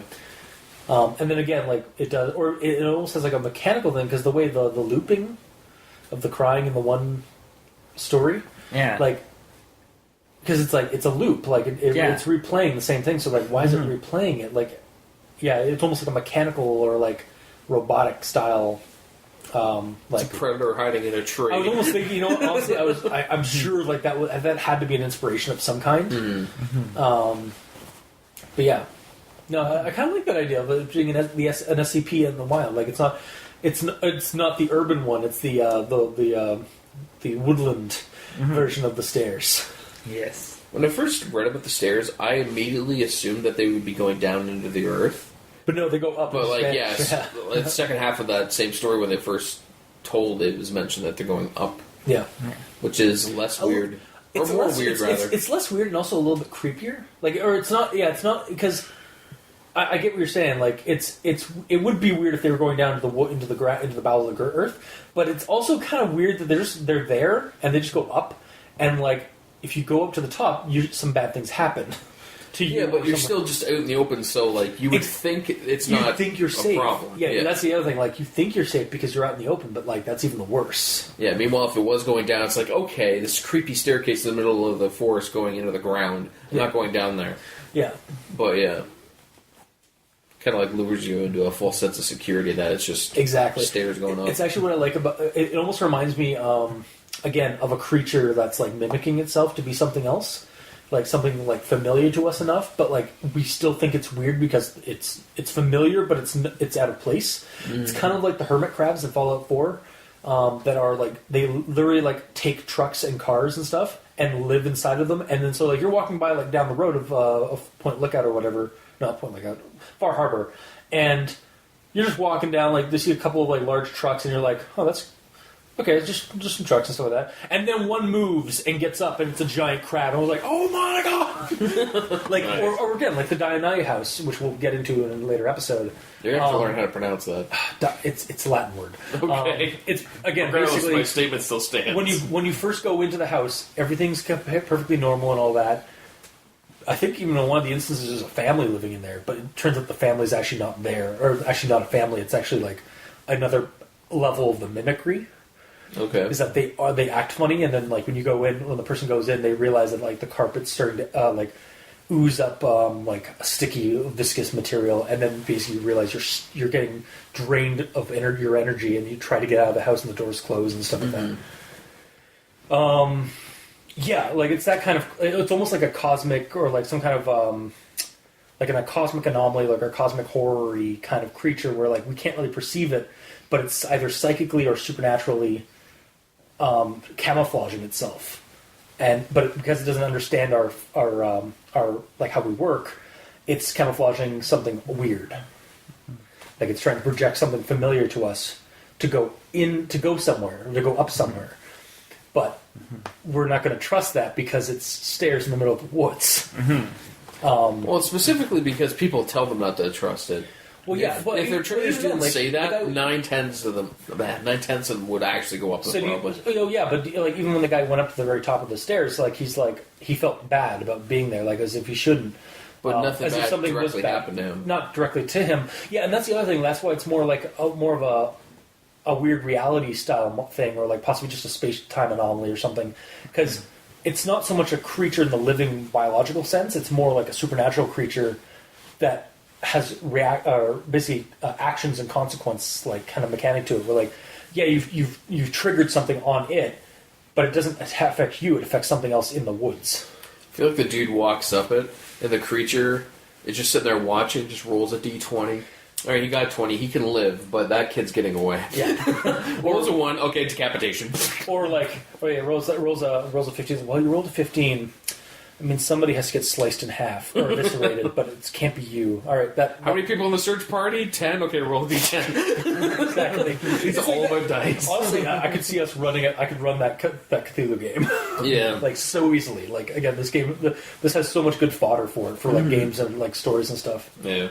But sorry, we went right away from yours. So I do do generally like though the idea of it being like a wild version of the SCP entry. Yeah, it's pretty much what it is. Like because it's the same kind of. It's kind of similar to my premise of like it being some kind of entity. Is that it's just basically an entity, but it's not enclosed inside of a building. It's now out in the wild, and it has the same kind of mechanics as the SCP entry. So yeah, This could be a prequel to SCP before they learn how to contain it. yeah. For all we know. Yeah, they actually lured it into into that area. Yeah, somehow. Like it just assumed there actually wasn't. It was actually just an incomplete like stairwell, and then like suddenly they managed to figure out a way to trap it in there. And it just basically assumed there, and then it's like, oh shit, I'm stuck. Fuck. Or it's like So angry now. They cause it to form in one place specifically and put a time lock on it long enough for them to build a university around Yeah, it. exactly. Yeah. The SCP is actually just one of the entities like that they've managed to actually like contain, secure, contain, and protect. Yes. But anyway, sorry, going on. Onwards to part 3. Yes. The baby. Is a 15-month-old baby. Why are the parents out in the woods with you? That's a toddler. Because they can walk. At 15 months old. Yeah, that's only like that's a year and 3 months. Yeah. Yeah. Yeah. So it's not a baby, it's a toddler. Okay. I mean, so- that's and they're still- gonna sling. That's still going. That is still. Oh, so yeah. Oh, Yeah. I mean, at the same time, because my niece is is 3 years now, but like Yeah, but they she used to have they are like. what is it? Stroller? Yeah, yes. They used to have a stroller. Did they have a stroller in the No. story? It was No. just a swap. Just a Yeah, thing. yeah. It's really weird. Like you think, like I would have expected to be under a year if they're still in a sling, unless the I don't know what the age bracket is for slings. Yeah, I don't like. Unless like, the parents are just really like coddly, and then even so, why the hell would you take your child into the woods? Yeah.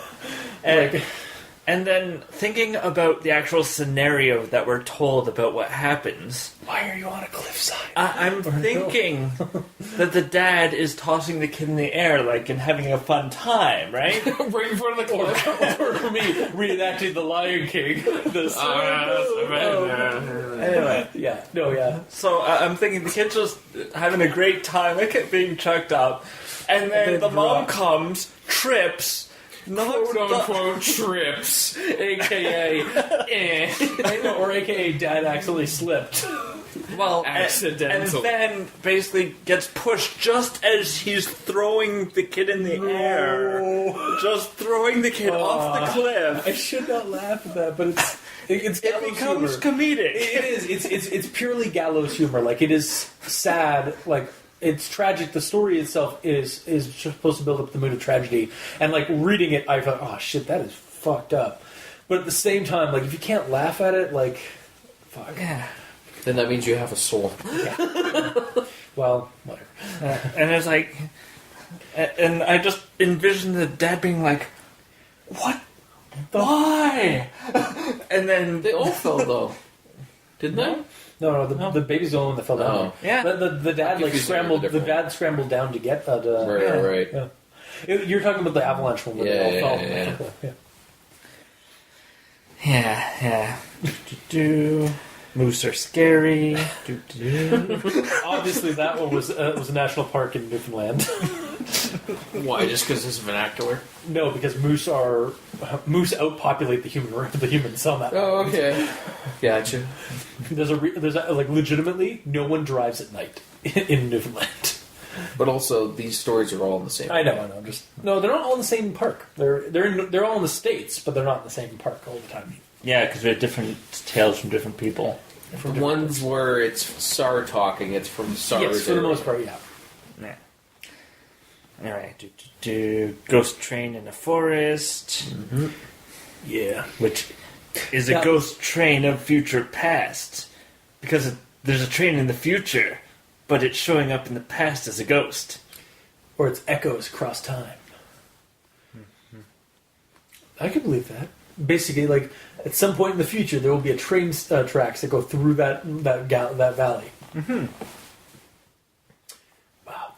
So something in the force just like awakened them? Or it's really just a space-time anomaly. Again, like Yeah. it's going on the angle that, like, there's nothing actually living that's causing all this stuff. It's just some weird, like, reality anomaly. It's like those, actually, it's kind of like that weird metal grinding sound that people hear, like, in the sky. And it's like it's like a skyquake. Mm-hmm. And it's really just like basically enough buildup of at least this is what the theory is, enough buildup of radio waves in the upper atmosphere causes a backlash back down onto the planet. And like that's why people hear, like, again, a giant, like, almost like a crashing sound, like, but it's like super audible. Like, you can go on YouTube, type in skyquakes, and you just somebody will, like, look out their window and, like, just hearing this horrible sound in the air. Yeah. And there's no, like, car crash or anything like that. It sounds like a tanker or a train is crashing, but there's no, like, evidence of it. And it's just a sound that opens up in the sky. Yeah. But it's kind of like that. And then, yeah, it could be just a skyquake, but then it doesn't shoot for the whole creepy recording. Alright. I still think that's We'll just go away from that. Yeah. Alright, so... And now my note on the mountain lion scream. Mm-hmm. Okay, yes. We didn't actually go into that. I just mentioned that I was the only one to look it up. Remember, I did actually have a note on it. My note was like it's like, as most of you know, when mountain lion screams, it sounds almost exactly like a woman being brutally murdered. And my whole, like, note was, okay, sure. Yeah, that's totally common knowledge. Like, yeah, and I guess, yeah. Did you know about that previously, Mikey, or did you just look it up? So 0 out of 3 of us knew about that. Yeah, even though it's put in like it's common knowledge. Yeah. It does sort of sound like a female human, but then maybe that's why mountain lions are called cougars? Except that came first for lions, not the other terminology. The other reason why it's not the other terminology.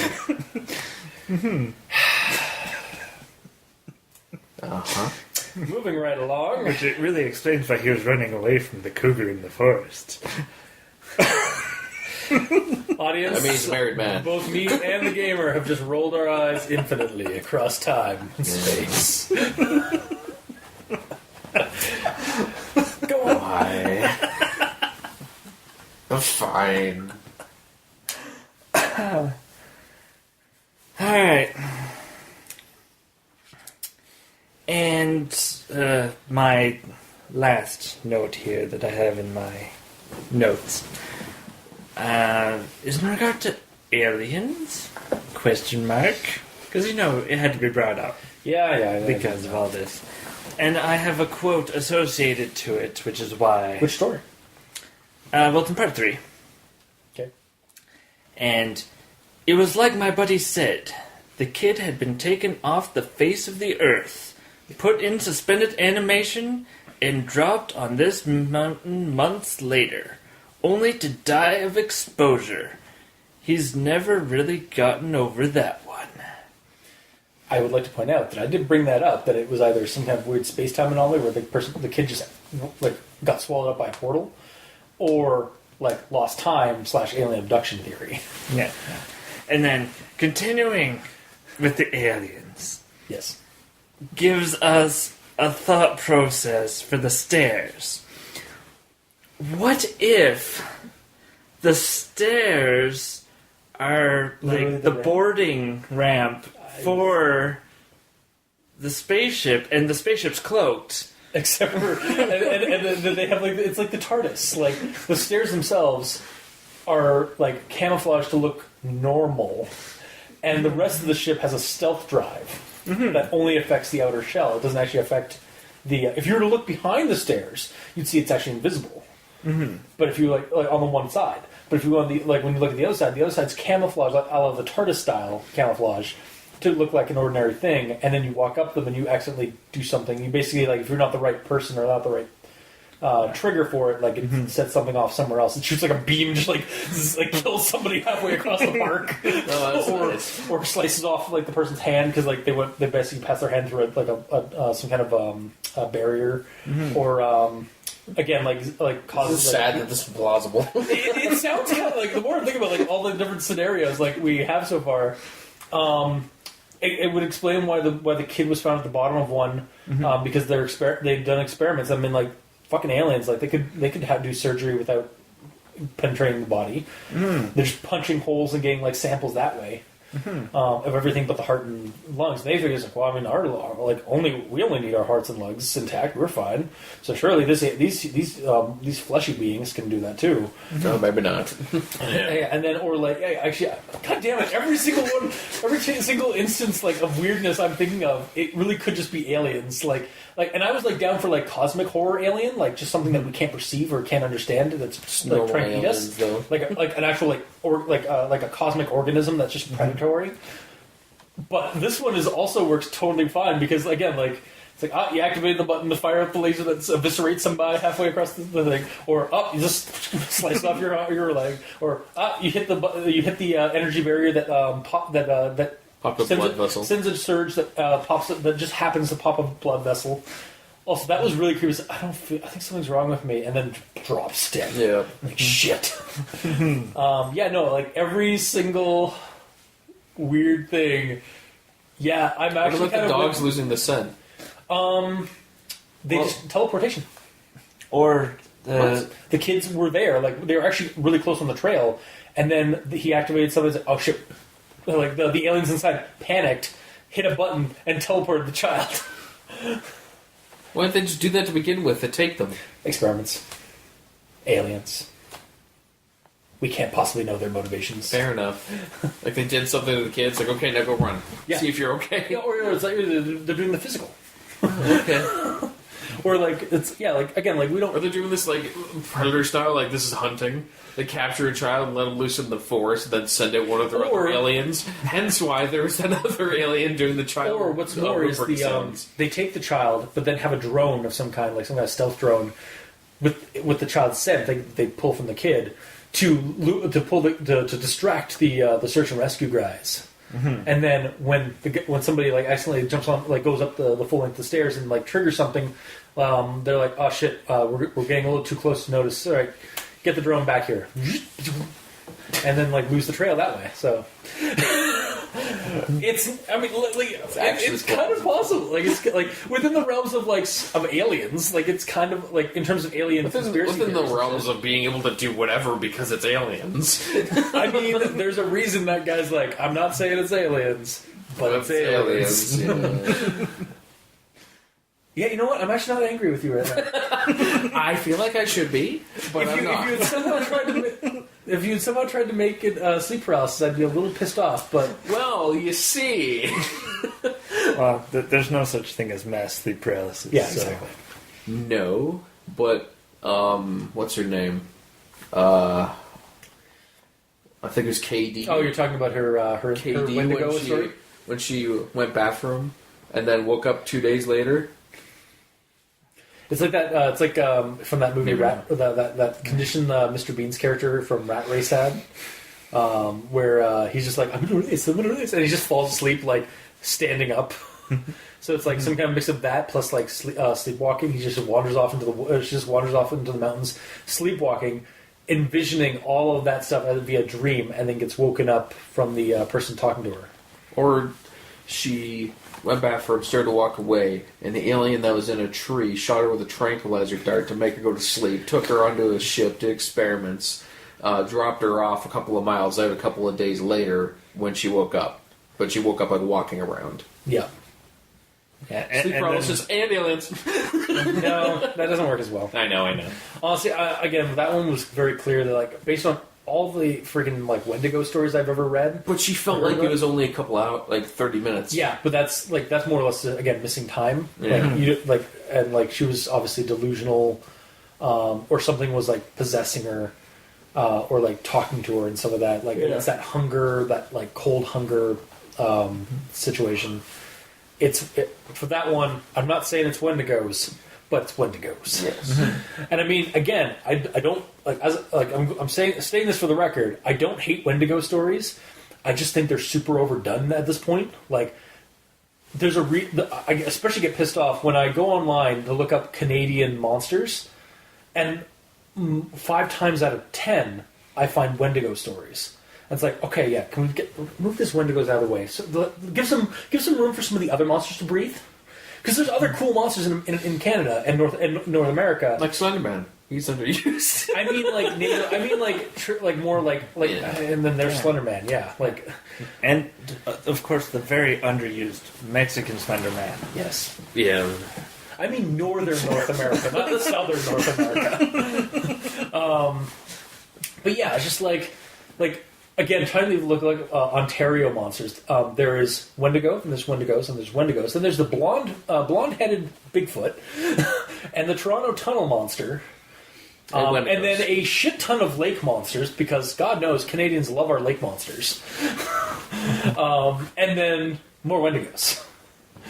Because we're up in the north, yo, so clearly it's got to be either Wendigos for Native American monster legends and Ithaqua for Lovecraft monsters. Mm-hmm. Because those are the only monsters Canada has. Yep. Again, I don't... I'm sure there's more, you just don't know. No, I know. The problem is, like, trying to find those other ones is, like, because they're basically all covered by crap tons of these other stories. Or they've all been caught by the SCP and covered up. Yeah, that's true. I don't know. Or the SNTF. Well, they work with the SCP. Yeah, clearly. Yeah. But, yeah, no, it's just like... Again, I like Ithaqua, I like Wendigo stories. I just think that it's kind of a cop-out when you do a Wendigo... When you that's the one thing you use from this series particularly for that web channel, which I really hope that that season 3 is not just like they just took Wendigos and put them in a city. Mm-hmm. And made them a cult of Wendigos, or a cult family of Wendigos, because that's really what the trailer looked like. Did you not like Until Dawn? That game? I did like Until Dawn. Isn't that Wendigos? It is, but it didn't really, like, the thing with that one is, like, it made sense for that one. And even then, like, I wish it hadn't It just is been... just a straight Wendigo story. At the same time, though, I also wish it hadn't just been Wendigos. Like, I just feel like, again, like, I do like I said, I like Wendigo stories. Yeah. I just don't like how they're constantly used by media. Yeah, I guess like Wendigo stories are like very popular, but Wendigos in video games and movies aren't as popular, so it's not as annoying. Yeah, exactly. Like they can be used. Like, I'm not saying that they shouldn't be used. I'm just saying, like, there are other monsters in North America that are cool. And Wendigos, yeah, they're cool. They're like he's the big bad boogeyman of Native American monster legends. Yeah. In media, like, but again, like, actually, we're doing so at some point in the next couple of weeks, I'm going to be doing a crossover episode with the Maple Syrup Blood Money guys for Monster Stock, where we talk about monsters that aren't Wendigos. Like, we basically look at monsters like Appalachian folklore monsters. Like, I think for a teaser, we're going to be doing one called the Hide Behind, or the Behinder, which is a Bigfoot-like entity. It's a fearsome critter, fearsome critters are actually, like, basically lumberjack monsters, like lumberjack stories. Okay. That are told to explain phenomena that the people at the time didn't know. So they explain them away as being like paranormal monsters or weird creatures. Mm-hmm. So the Hide Behind is basically the boogeyman creature. It's like a bear man, Pig. or like kind of. Actually, you say that, but like it's kind of the same thing. Like the description's like a bear. Like bear claws, bear feet, and some of that.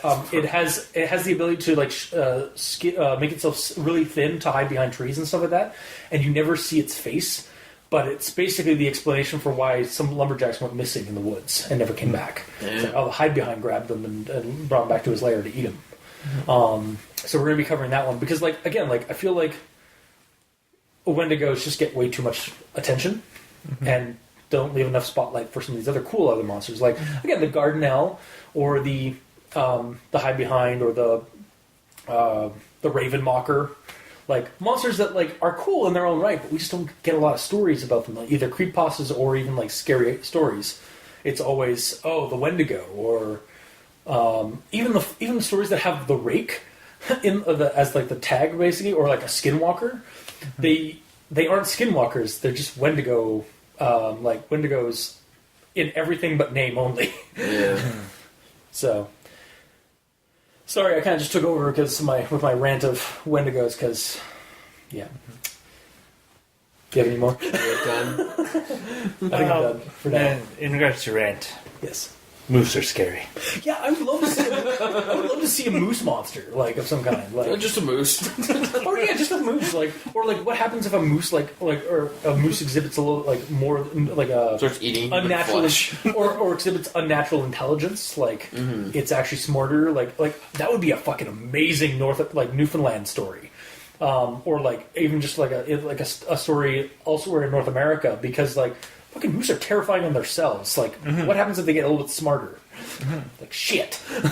They become sentient. It's like if ferrets, believe it or not, if ferrets were on a larger scale, were like panther sized, I'd be more terrified than them than panthers, because ferrets, as they are now, derive pleasure from killing things.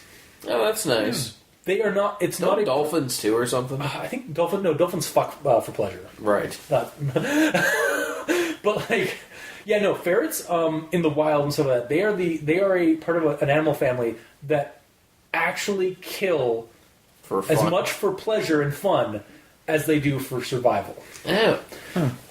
So imagine one of those things the size of a panther now. That's a problem. That would be terrifying. But I feel like we're getting away from the subject matter at hand. So, What are we talking and I feel about? like we're pulling away from you were talking about Katie's Wendigo story and how it was aliens, and then I went on my tirade about Wendigos. I apologize. Continue on. He's triggered. It's fine. Yeah. On to Green and Yellow. Oh, okay, cool. I'm so sorry, Mikey. How are you? Alright. It's like that Moana song. It's like you're welcome. It's like I'm sorry. I don't know. All I can say is I'm sorry for taking over your spotlight now. Let's continue. You're still doing it. I know. I'm sorry. You're still. I'm sorry. I'm not sorry. I'm stealing the spotlight. As soon as you finished stealing his spotlight, you immediately started taking my spotlight as you wanted me to start talking. I'll just shut up now. Okay, cool.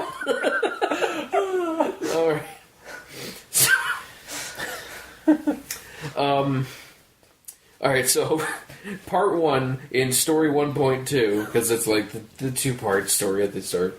So the quote is, her daughter had climbed up a tree to get a better view of the forest, and she never came back down. They waited at the base of the tree for hours, calling her name before they called for help.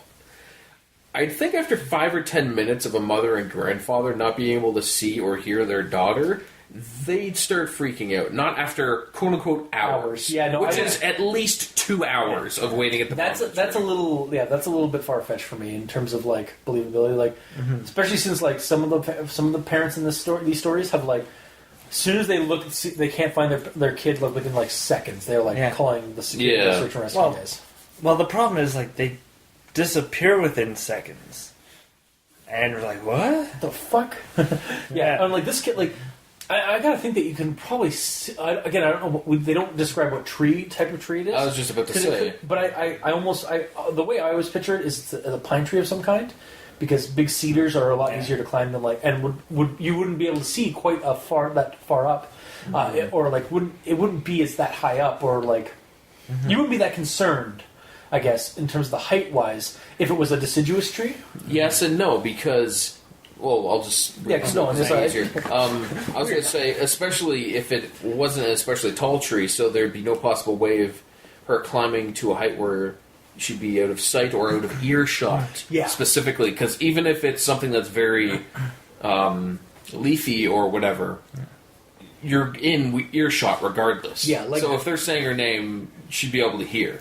Yeah. Also, if it was a leafy tree, like leafy trees tend not to have like branches that low enough to like really climb up, unless they are big, bulky, like willows or like maples that are like shorter down and have like a V shape. Like that's really the only way you can climb up those ones. They're not going to be that high up. Whereas pine trees or cedar trees tend to have like a lot of broken branches that are good handholds, basically, like ladders practically. Yeah. So that's kind of why I kept picturing a cedar tree every time like I'd read the story. Yeah. It's You're not wrong. And also, it's high enough above that, like even like though they are high enough ground, you'd always be able to see the person because for the most part, unless it was like for some reason really thick at the top, I guess. But even then, like you can probably see some part of your child up at the top of the tree. Regardless, they're within earshot. Exactly. Yeah. That So, too. It's a carnivorous tree. But it really is a Oh man, yeah, what if that's what it is? It actually just ate the tree just ate the child. Carnivorous. Yeah, a carnivorous. That has to be a fearsome critter. Wow. And yes, fearsome critters do also include plants, plant monsters, Nice. like the garden owl. Okay. It's actually just a garden owl. It's a cedar garden owl. The kid climbed up the tree and then just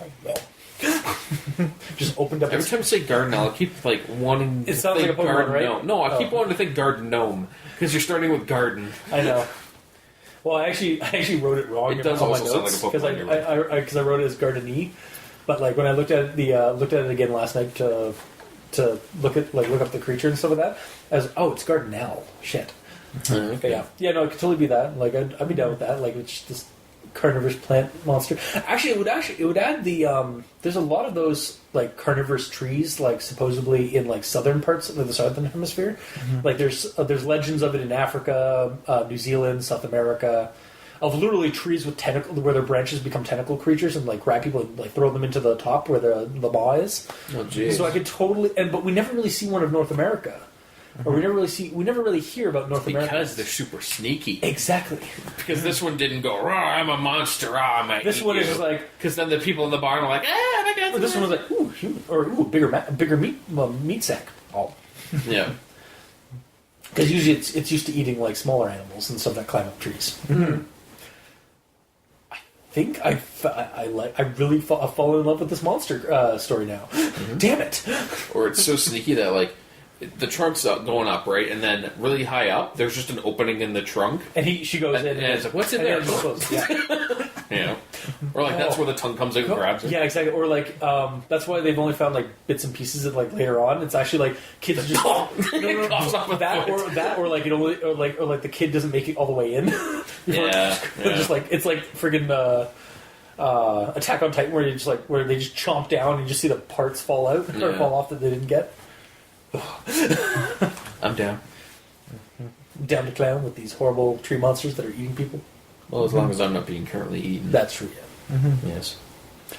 But I anyway. feel like again, like even just slight aside.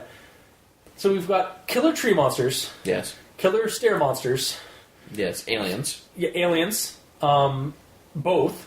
Like could be both. Yes. Could be something else, and could also be aliens. Of course. Because they're never the same thing. Weird fuzzy men and basically just weird wild men, like wild. Some being Sasquatches, some of them being Or Mexican- something that's inconceivable. And some of them Mexican Slendermen. Yes, of course. I just feel like it's like all in one fucking national park, at least from like SAR or like SARS accounts. It should be a quarantine zone. Yeah, that entire I don't care where I don't care what national park it is. Nothing's worth that. And I mean, this keep is probably over the span of decades. That's true. You Yeah, know, this isn't all happening in 1 year. still over the course. Oh, of I know, decades, it's still fucked Actually, up. what's interesting is I kept thinking of Yosemite. Like the guy must like be working at Yosemite Park because Yosemite Park is. I thought you were going to say Yosemite Sam. Well, that's why he's called Yeah. Yosemite Sam, is Yeah. because it's the park before it was a full national park. It was actually basically the wild. It's the definition of the old frontier. Yeah. But Yosemite Park, the area that it occurred in, from what I understand, so you know how like Manhattan Island, back before the settlers came here, Native Americans used it as basically an asylum. It's where they had their they took care of their insane and Yeah. mentally unbalanced people. Yosemite Park was where you dumped off your criminals. Yeah. Like your murderers and killers and stuff like that. Literally just like threw them in the middle of the Yosemite area and just left them there to. Can they get out? That's what like theorists and whatever like paranormal theorists and stuff like that. Why would they leave these killers and whatnot in the middle of the woods if they couldn't defend themselves or like something wasn't in there to take them out? Mm-hmm. Like they knew they'd it's die. a punishment of some kind. Like they won't kill because as far as I know, Native American like traditions, they don't generally kill their criminals. They try to rehabilitate them or try to do something with them.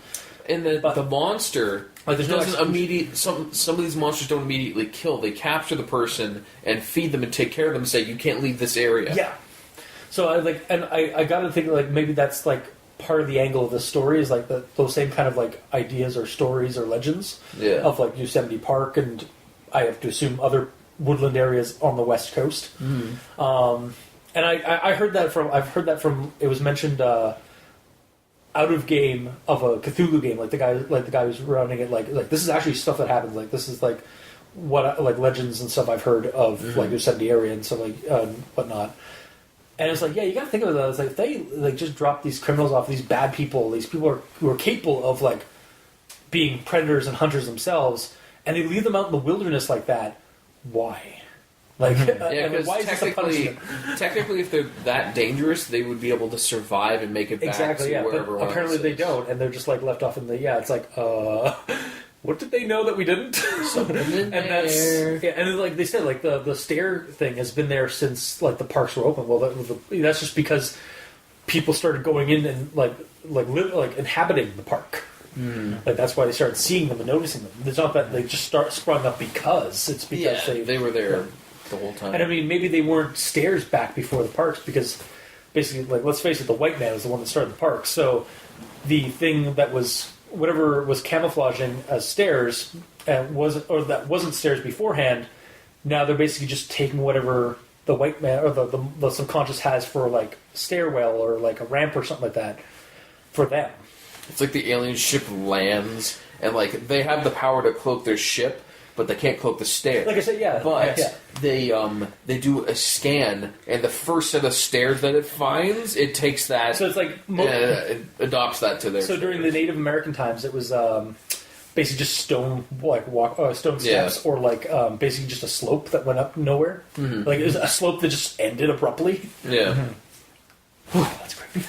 That's actually like legitimately, I am kind of creeped out by that concept. I like that. Good. But anyway, sorry.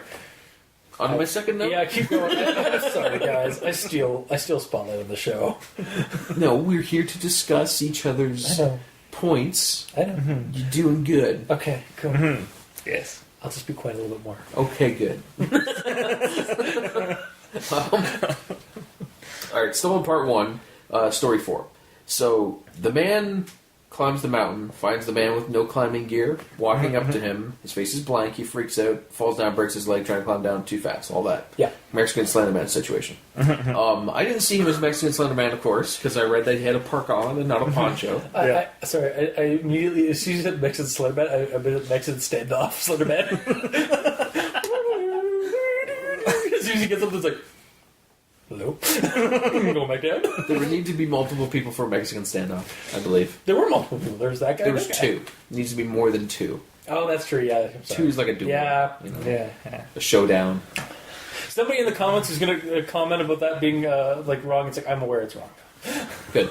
Okay, so either way, my point with this is, I was just thinking of if this wasn't a supernatural situation, what could have possibly happened? And I sat there for like 5-10 minutes thinking of, what if this was just something super mundane and he didn't realize? So what if the no-face guy was just another climber, he got to the top, and there was another guy there who robbed him of his climbing gear, knocked him out, turned his balaclava that he was wearing on because it's winter around backwards, poured out the guy's water onto his head. He's like, yeah, he's dead now, I fucked him. And then the guy wakes up and his mask is frozen on backwards, so he can't possibly turn it around without warming up first. And then he hears a guy coming up the mountain, So he's he, like, Yeah, he's like, literally help me, and the guy's like, ugh! And he just falls and or kills himself almost. Yeah, because he didn't kill himself. He got Falls and injures himself. Meanwhile, he was just trying to get help. And then the other guy falls off and like dies and like vanishes. He's blind. But then gets vanished Yes. like whisked away by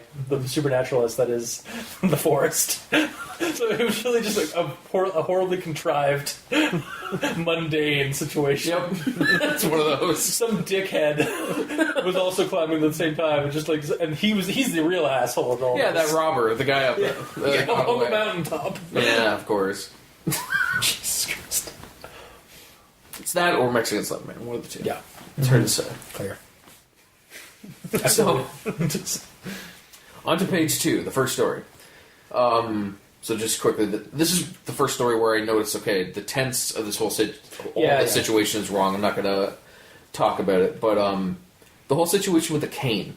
Yep. That's this one. So the quote is, suddenly a call comes over the radio telling us to all head back to the vet's location, like the veteran who saw it, and we come right away because this usually means the missing person is injured and we need a full team to help them get out safely. So, on the little bit of information he told him, the call comes over the radio telling us to head back. That's all the call says. At least that's all they say the call says. Mm-hmm.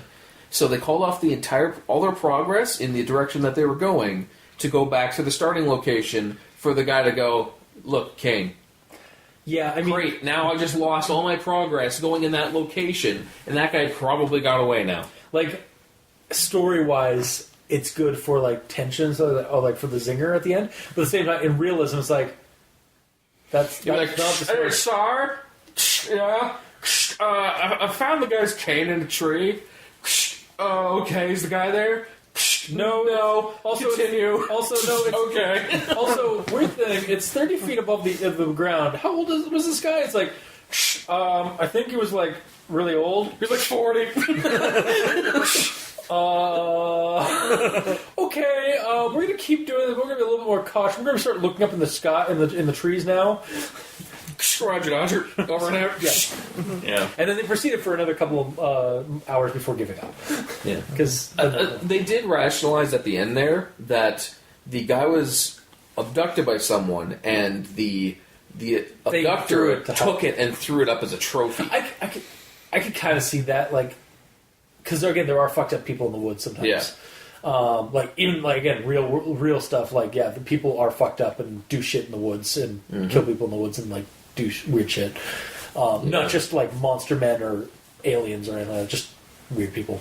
But yeah, it's just like it's kind of like what you said earlier though. It's like really you're gonna ruin the entire search.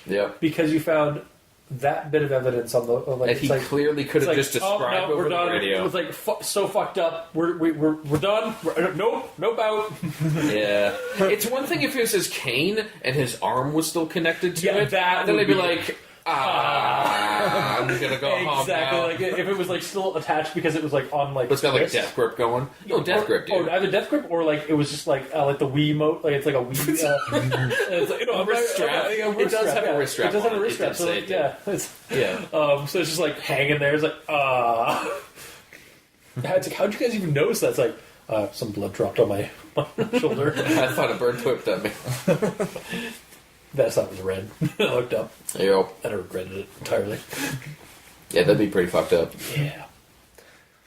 It seems like all these stories, you can either take them super crazy and supernatural / aliens or super mundane. Exactly, yeah. Like, and I like that. Like, because again, they kind of seem feasible if you look at them, but they do have an element of creepiness. There's probably some of them that you can't rationalize with real thinking, but we'll see.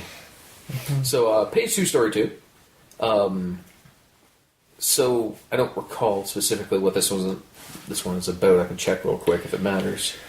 Oh, it's the mother and the kids in the picnic, and then one gets taken. And then the other one gets taken. It's a fuzzy man? No. It's the dude that was, the kid was found unharmed and told them shit.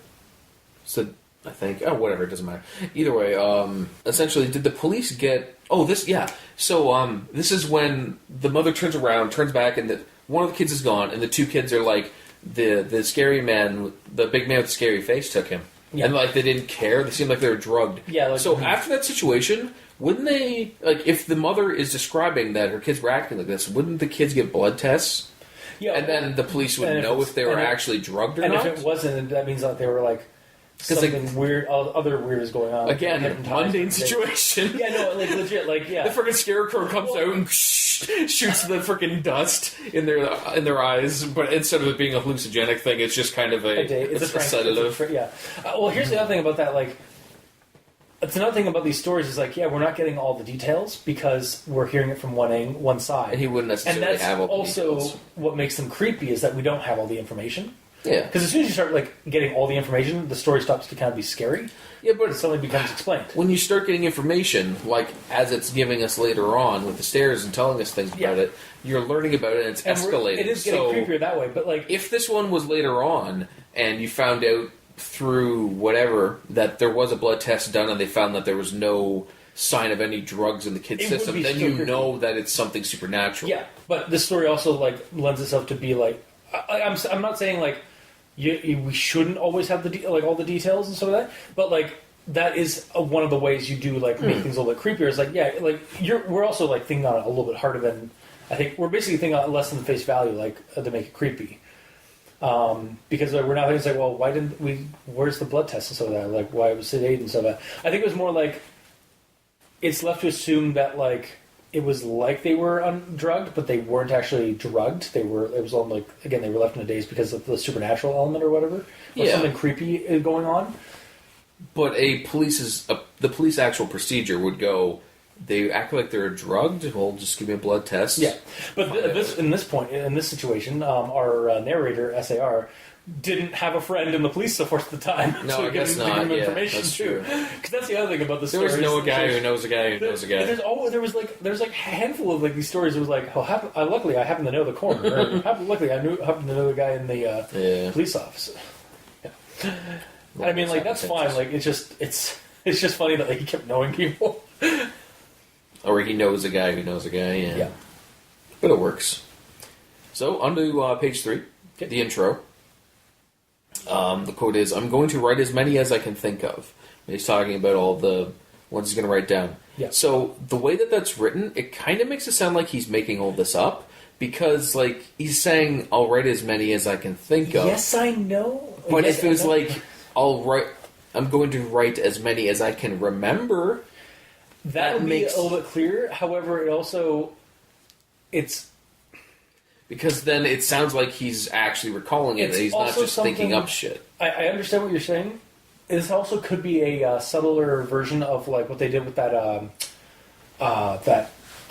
War of the Worlds radio play. During intervals, during that radio play, like, when people were freaking out and, like, oh god, the apocalypse is happening, kill everybody, kill your family because it's over, and so that legitimately what happened. Okay. Like, families died because somebody thought the world was ending. Yeah. Or at least that was the hysteria about it. But throughout the what's funny is during that whole radio play, there were several break intervals where they said that it was a radio play.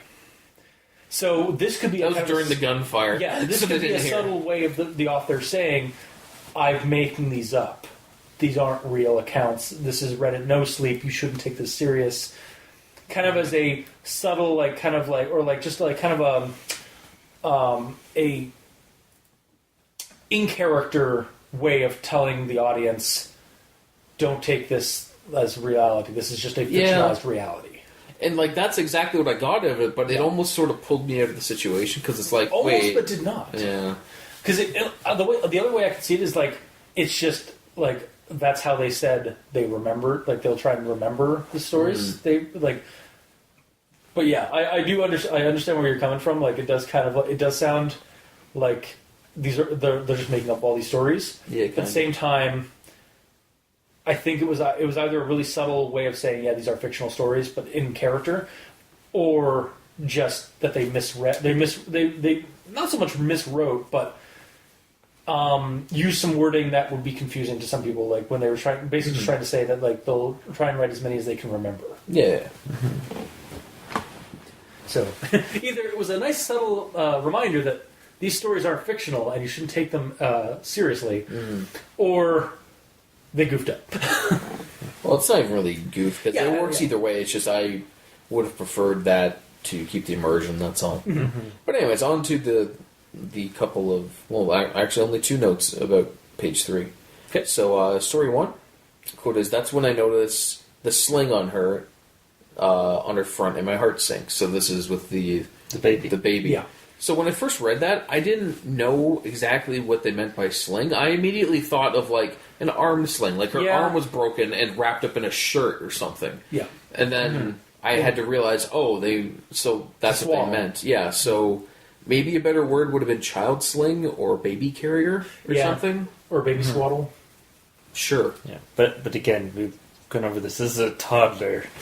I know, but that is what they were trying to get across, is that they have that thing, and just the imagery was wrong, because when I think of sling, I think of 2 things first. First, I think of an arm sling, like for broken, and then I think of like a sling for a gun. I don't think of a baby sling. Yeah.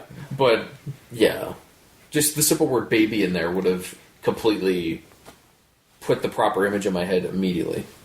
Mm-hmm. For sure. And then, actually, the last note I have, because I have no notes on page 4, is page 3, story 4. So the quote is, "But apparently his curiosity got the better of him, and on one call he broke away from the line and went to check a set of them out in regards to the stairs." Yeah. He said they were, I think this is a friend of his he's calling, but either way. I think it's Sarf friend or whatever. Sarf? Sarf, yeah. I think it was Sarf.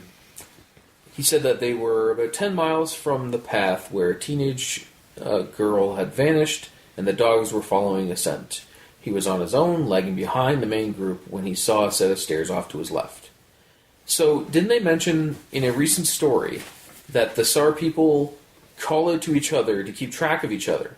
Yeah. So he wouldn't have been able to just leave the group so easily. Because they'd be like, "Sarf? Oh, Sarf. shit, where's Sarf?" Ah, shit. Alright, divvy up the group. Yeah. Instead of this search party for this guy. A small Sarf group here. Yeah. I mean, like, he could have also, like, again, it's not mentioned, but he might have, like, gotten away with it by just, like, saying he has to take a washroom, like, go to the washroom. Let's go bathroom. Yeah. But, yeah, no, I understand what you're saying. Like, Yeah. it is a little, like, it's kind of like, let's kill the radio. It sounds like, why are you guys killing the radios? The batteries died.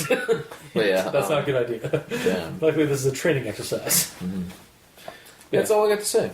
Really? Considering I have nothing on page 4, I'm assuming that I liked everything on page 4, and I had nothing to complain about. Again, like, yeah, page 4 kind of, or part 4 kind of changed things up because we were now getting, we were finding out that it wasn't just isolated to SARS National Park. It was across North America. We learned about craft dinner, and we learned about peanut butter, and ew. Yeah. Yeah. Because craft dinner and peanut butter are so nasty Ew. together. Craft dinner, peanut butter, ew. That's literally just me naming the 3. Yeah, I know. But it makes a sentence. Anyway. So, would you put peanut butter on craft dinner? Actually, I've had a burger that was Kraft dinner and peanut butter on it. Really? Yeah, the Works downtown has a peanut butter and Kraft dinner burger. Is it ew? No, it's actually pretty good. Damn it. It's actually quite the opposite of ew. Wow. All right, so yeah. I guess Sorry. no, it's okay. So I guess going on to our final notes and recommendation stuff. Actually, we're going to be doing recommendations this time. Kind of, yeah, because we have to figure out what the hell these stairs are. I do like the idea of it being an alien thing that's like, again, For once, you actually are down with I'm aliens. totally down for it. It's not going to be that. Like, I know my heart of hearts. My heart of hearts, I know that it's going to be something else. But unless I am thrown off and it's like, oh shit, it was actually alien. Shit, cool. I also like want to think that it's some kind of weird anomaly or maybe some unknown force, like living or not, like some space-time cosmic entity that's camouflaging itself as because it's a trap predator of some kind. I really dig that concept I just like that idea of like a monster that's assuming like a mundane object. Like, Yeah. can you imagine if like there's like a house like in your neighborhood that's like everybody like rumors about because it's been there forever, and like people go missing around it, and it's just because there's a monster inside the house that's actually like using it as a camouflage. Yeah. Or again, Kind of like it. well, no, in a way. it does it differently because it's not the whole house. It's just living in the house. Actually, no. The whole thing. It is technically the entirety of Derry. So. Because it's actually not like the creature isn't just that spider manifestation. It's actually just a force of fear. It actually encompasses the entirety of Derry. So it's actually the whole town, or at least its presence is in the whole town. But I mean, I feel like we're getting off topic. Yeah, we are. Physically, though, the entity itself, or like whatever, I feel like that would be a really cool idea for these stairs to actually be like some kind of alien creature, and it's basically the bait for the creature. Wait, the stairs are the bait? Yeah, the stairs are the bait because they lure you up to the creature's maw or whatever it has that we can perceive as a maw or something, or the trigger that like sets off the trap. What it literally is just some huge fat alien that can barely move. He lands, he just sits down. He has the power of invisibility, by the way. His tongue. He has the power of invisibility, right? So he is a spacefaring species. Yeah. So he has the power to replicate certain things. So he replicates a staircase up to his mouth and just sits there. No, yeah, legit. Like you laugh at that. Like that's the goofy way, but like the cosmic horror thing of that is basically the same premise, just not a creepier, said in a silly tone. Exactly. Yeah. Like to me, this story like feels very neo-Lovecraftian or cosmic horror with regard to the stairs, and. For the rest of it, so I really like how simple yet involved the series is. Like, it's a collection of weird and bizarre accounts, the kind you'd hear like from around a campfire or even told as a ghost story or a monster sighting thing. Like I said earlier, it's simple in its layout and design as you're just reading a bunch of collected short stories, but there's this metatextual overarching plot that's going on with our narrator who's telling us these stories because they're learning we're learning along with them more and more about these stairs that they're investigating. And so like the stairs are the focus, but all these other ones are like flavor or like little like bits of like connected yet not connected flavor. Yeah. To like kind of they're basically either they're all red herrings or they're connected at some, like the stairs are kind of the reason why they're all like all these weird things are going on in the city or in this. Sorry, not Channel Zero. These forests. Like maybe the stairs themselves are, or whatever's behind the stairs, is what's bringing about these weird anomalies in the rest of the park. Mm-hmm. Like we were saying, like the if it's the SCP creature, like the stairs, the SCP stairs, like the humanoid figures that keep popping up and stealing children. Are basically the lure type entity thing that that were in the stairs in the SCP creature, or if it's like UFO kind of thing or alien theory, it's literally like alien abduction theory. What's going on around the woods, which is a very common situation because it doesn't even have to have a flying saucer that abducts up people. It can just we don't know because we don't know. We can speculate that like aliens have technology that can just teleport people or like. Shoot like a teleportation beam or a blast or something like that pulse that displaces somebody from one location to another. Mm-hmm. And again, like we have lost time. We have like people thinking that they've been gone for maybe a few minutes or even hours, and it's actually been like days or months. Like this is all stuff that's been brought up. Even like the writer himself or herself mentions that documentarist who did a lot of Bigfoot documentaries and then missing people in national parks because again this is a real thing that kind of happens is like people go missing in the woods and we have no explanation and it's sometimes really creepy around the circumstances around it. Most of them I'm sure are like very explainable, but there are always those interesting ones that like we have no fucking clue why this person went missing or how. Or why their body parts were found a few days or a few months later, some like 50 miles away from their disappearing location. Mm-hmm. And I just like how the narrative connects these short. When you first start reading this, it just feels like the guy's just collecting stories, and then you pick up the first couple of stories with the stairs in them, and you're like, there's something going on with these stairs, and then that is actually the overarching plot. Yeah, they're starting to repeat things. Yeah, so things are we start together. we start hearing more about the stairs from not just SAR, but from PB, EU, and KD. Mm-hmm. So I like how he did. I didn't even bother EW. I just EU. Yeah. But, Why is it call them by their full names? So yeah, I really enjoyed it felt like a campfire story. It felt like stories I loved listening to. It basically kind of feels like the root of what creepypastas were to me when I first started the show, was like just campfire stories of the modern period. Like they're very much like campfire stories, or like those creepy accounts you watch on YouTube or watch on like documentaries and get a little creeped out because, again, like the basic premise is don't go into the woods. There's scary shit in there that we can't explain. It's also why like lumberjacks would come up with weird, like the weird fearsome critters to explain things they couldn't explain. Like, why did Lumberjack Joe just go into the woods and never come back? It's like, well, the hide behind grabbed him and stole him away, or like the hodag grabbed him or something, because we heard this weird noise out in the wilderness and we've never heard it before, even though it's like probably some sounded like Joe going, "Oh, I'm falling down a cliff, help!"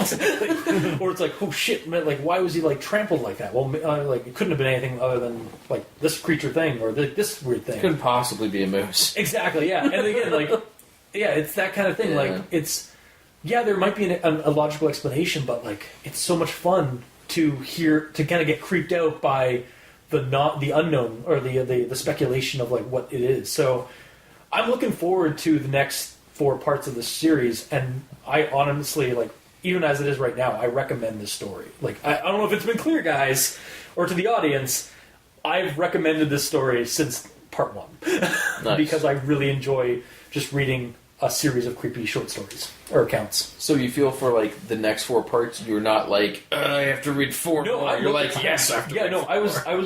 I hated myself for holding back and not reading anymore for the show, because I didn't want to get spoiled and like accidentally say something from the next one to this one. So also, it's just like, it'll be funny when I'm like super excited for like the first 4, and then I get super disappointed when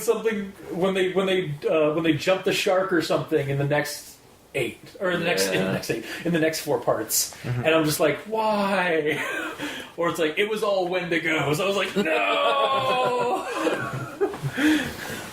But yeah, that's my recommendations. I fully endorse this series. Like, it's, if you like reading. What is your speculation? I want to This is speculation. I honestly want to think that the creature, as much as I like the UFO theory, I want to think that it's actually some kind of otherworldly entity that we can't really conceive of or perceive of, that is using the stairs as a lure. So it's some kind of cosmic horror entity. Do you think that the bear man and the man with the scary face and the man with the black eyes and the goat man are all the same person? I honestly think they're just different. I say person lightly; they're monsters. Yeah, I honestly think they're just separate occurrences that are happening in the woods. All of them? Yeah, I honestly think, So because they're so similar to those. I know, but that's kind of how those things go. Is like, there's like, even like in real terms, like you like, for again, like the actual Yosemite Park. Mm-hmm. I don't know why it took me so long to recall that name. Yosemite Park has so many different legends, and they're not all the same thing. Like, there's the night walkers, or supposedly the night crawlers, although we did find out those legends weren't really. Can they teleport? No, they're just really weird. Like, they're basically just head and legs. They just stalk around. They're giant heads and legs. They just No way, I said that right. No, I didn't. Sorry. Nightcrawler's the next man. Mikey looked over me with a little smile. Son of a bitch. But yeah, no, like there's all these different legends that they tell, like, because, and you can kind of get away with like having a bunch of weird shit in one place, because it may not all be connected, because it's such a large space. Like, you have a national park is a large space to have weird shit in. And it doesn't all have to like relate to each other. Like, again, the stairs could be separate from the Bigfoot creatures, to the ghosts that are sighted, or the ghost figures, like the weird shadow mask with the meowing, or like the weird like loud sound that then is followed by the meow man. Like, they could all just be separate entities that are just living in the woods, and again, just avoid the forest at all costs. Yeah. and pray that they never come to town. So, yeah, my speculation is that the creature is going to be a creature that is like a predatory, like cosmic entity that hunts people with the use of like the weird stare camouflage. Fair enough. So, Mikey, your recommendations? Well, thinking about it, the moose is the unsung hero. I mean, how does he work for the SNTF?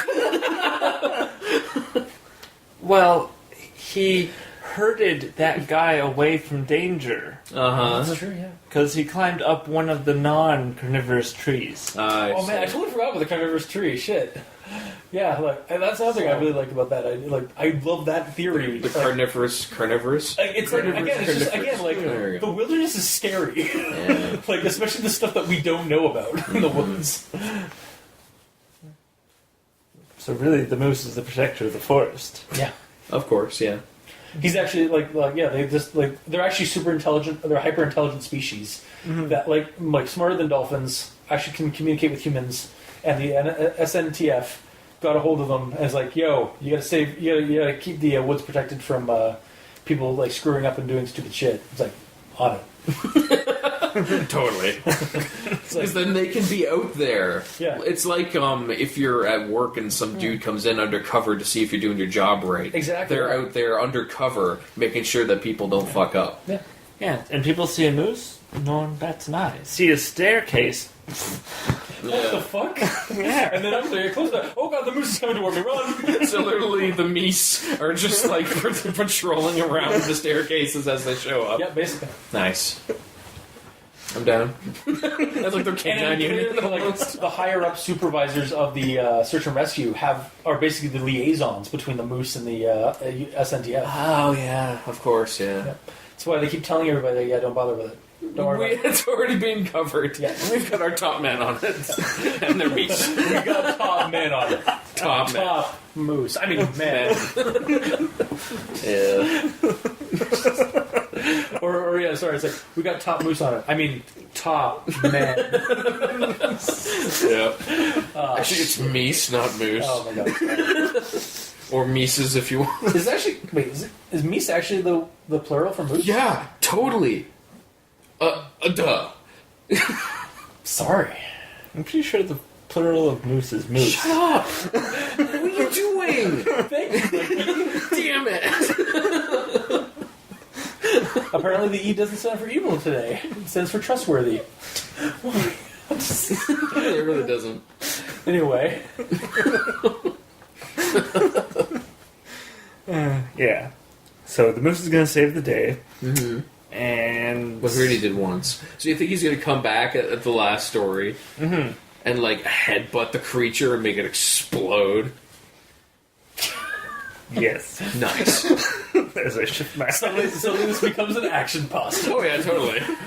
And then our SAR is just like, let them fight. Just Godzilla versus the monster. Oh, yeah, the monster grows huge, the meese grows freaking huge with all his other meese friends. It's moose.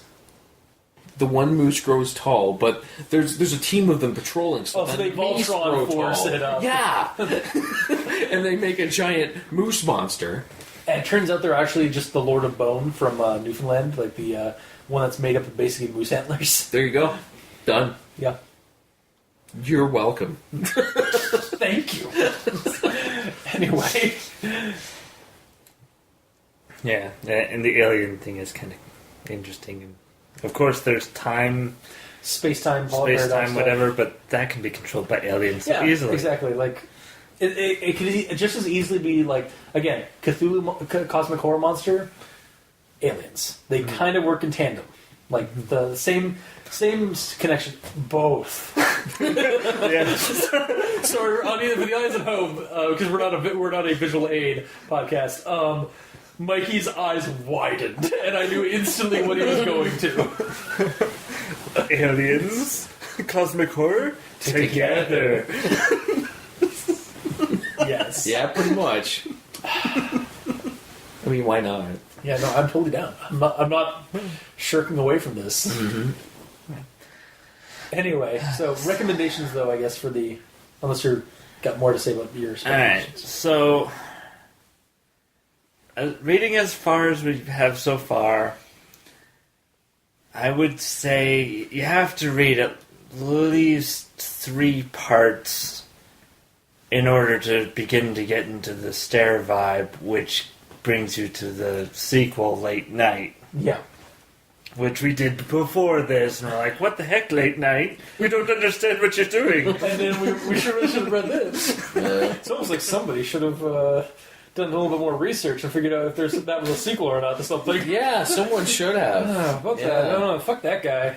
Yeah. So, yeah, I think if you're planning on reading Late Night, read at least the first 3 parts of this. And possibly more when we get further. But, because it really does begin to shed some more light on that story, and it becomes a little bit more creepy. Shed some light on Late Night, making it like early morning. Yeah. Yes. Mm-hmm. I love the awkward silence. That might get cut out. No, I hope not. I'll truncate silence. No. Make it go faster. Yeah. So, yeah. And I'll see where it goes. So, wait. So you recommend at least 3 of the parts? Well, the problem is that part 4 is a 2-parter. It really kind of is. Yeah. And we haven't read the second part yet, which is part 5. Yeah, I know. Yeah. It does kind of... We leave off on a cliffhanger for next week, guys. Yeah. We read the first season, basically. Maybe that's why none of us had much to say about part 4, because it never finished, because we haven't read honestly, part 5. The stories in part 4 were pretty interesting. They were all good. And and then I think actually I like how part 4 did end, because because we leave off with that guy says have you ever wondered why the stairs? Well, you never see the same stairs in this the same stairs twice. And then I was like, oh shit, that's it to me, in my head I was like, there was a bit of gravitas to that line. Yeah. And then we basically ended it there, where he basically bailed out on the training a couple of days later, and nobody's heard from him since. Yeah. So it was there's a little bit of or there's a little bit of conspiracy of he's been snatched up by an organization. Mm-hmm. And then we're left off with our. It's I'm really getting interested into this curiosity thing, even though everything I've been hearing so far has pointed that there's some kind of dark conspiracy that might end my life. Yeah. I'm super excited, guys, because I'm a creepypasta protagonist. Nothing bad can happen to me, and I have to, or not even a creepypasta protagonist. I'm a Cthulhu investigator, and I have to know. Yeah. I like how it ended, because it's that actually works. Yeah, I mean it's a cliffhanger, but it works in tandem for our multi-parter. Mm-hmm. So yeah, it worked pretty well. All right, so recommendations for me. Yep. Well, I speculate that I want it to be the silliness, potential silliness of aliens, because as soon as you say aliens, it kind of pulls you out of any creepiness, because to a point, because aliens are so oversaturated and everything, and you imagine little gray aliens. I mean, and to be fair, okay, I don't know about you, but gray aliens can be really scary to me. I know, but whenever I think of a gray alien, I think of 2. I either think of the Greys from South Park, or I think of Elvis from Perfect Dark. I knew you were gonna reference Elvis, and neither of those are creepy.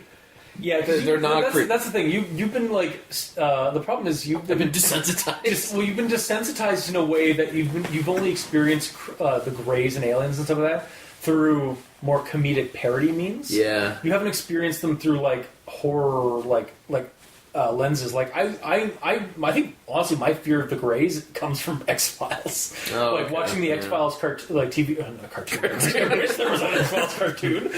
Saturday morning cartoon, X-Files. Watching the X-Files TV show in the 90s as a 10 or 8-year-old or whatever at the middle, at night, at 8 or 9 in the evening, and then immediately wanting to watch something lighthearted before I go to bed for fear I'd get nightmares. Because shit, if I did not get nightmares of gray aliens abducting me at my cottage. Nice. But yeah, I definitely have a healthy. I feel a healthy fear of of gray aliens in terms of like just like.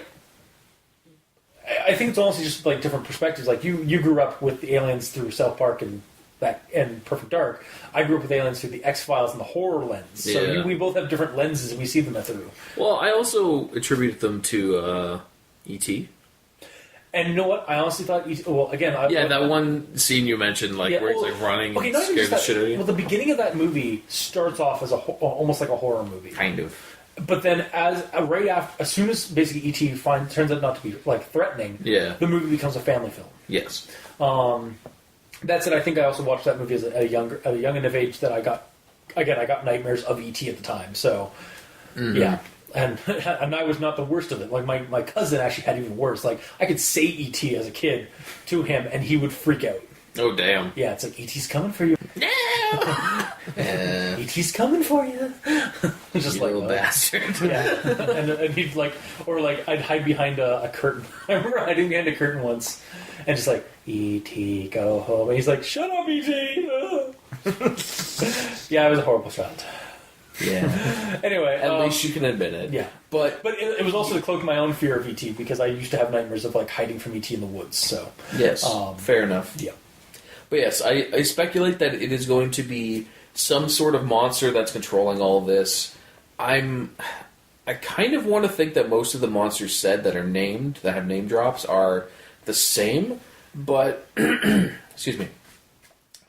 It seems like there's two. Yeah. There's one which is a fuzzy, one way or another, either be it furry or blurry. I'm thinking it's a Bigfoot. Yeah, like that one's kind of definitely the Bigfoot type creature. Which is one that takes them and feeds them and treats them like a child, and then whatever happens. And then like either gets bored or like they escape and like it has a few rules like don't leave this area, and then if they do, then yeah.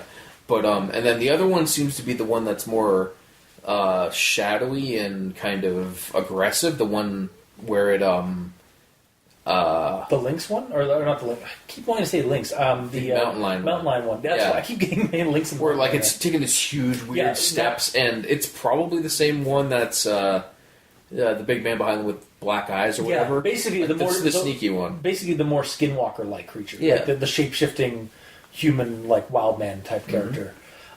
Which I'm assuming in the story is going to be what the tree-related shit is, because that's probably one of his shticks. He waits in the tree and grabs it. Yeah, because if he could take those huge long steps with his legs, nothing saying he can't reach way down. Yeah, actually, and again, like another Yosemite. I almost said Yosemite because it's kind of spelled that way. It's fine. Yosemite legend is giants that would take people away. There you go. Tall people that lived underground and were.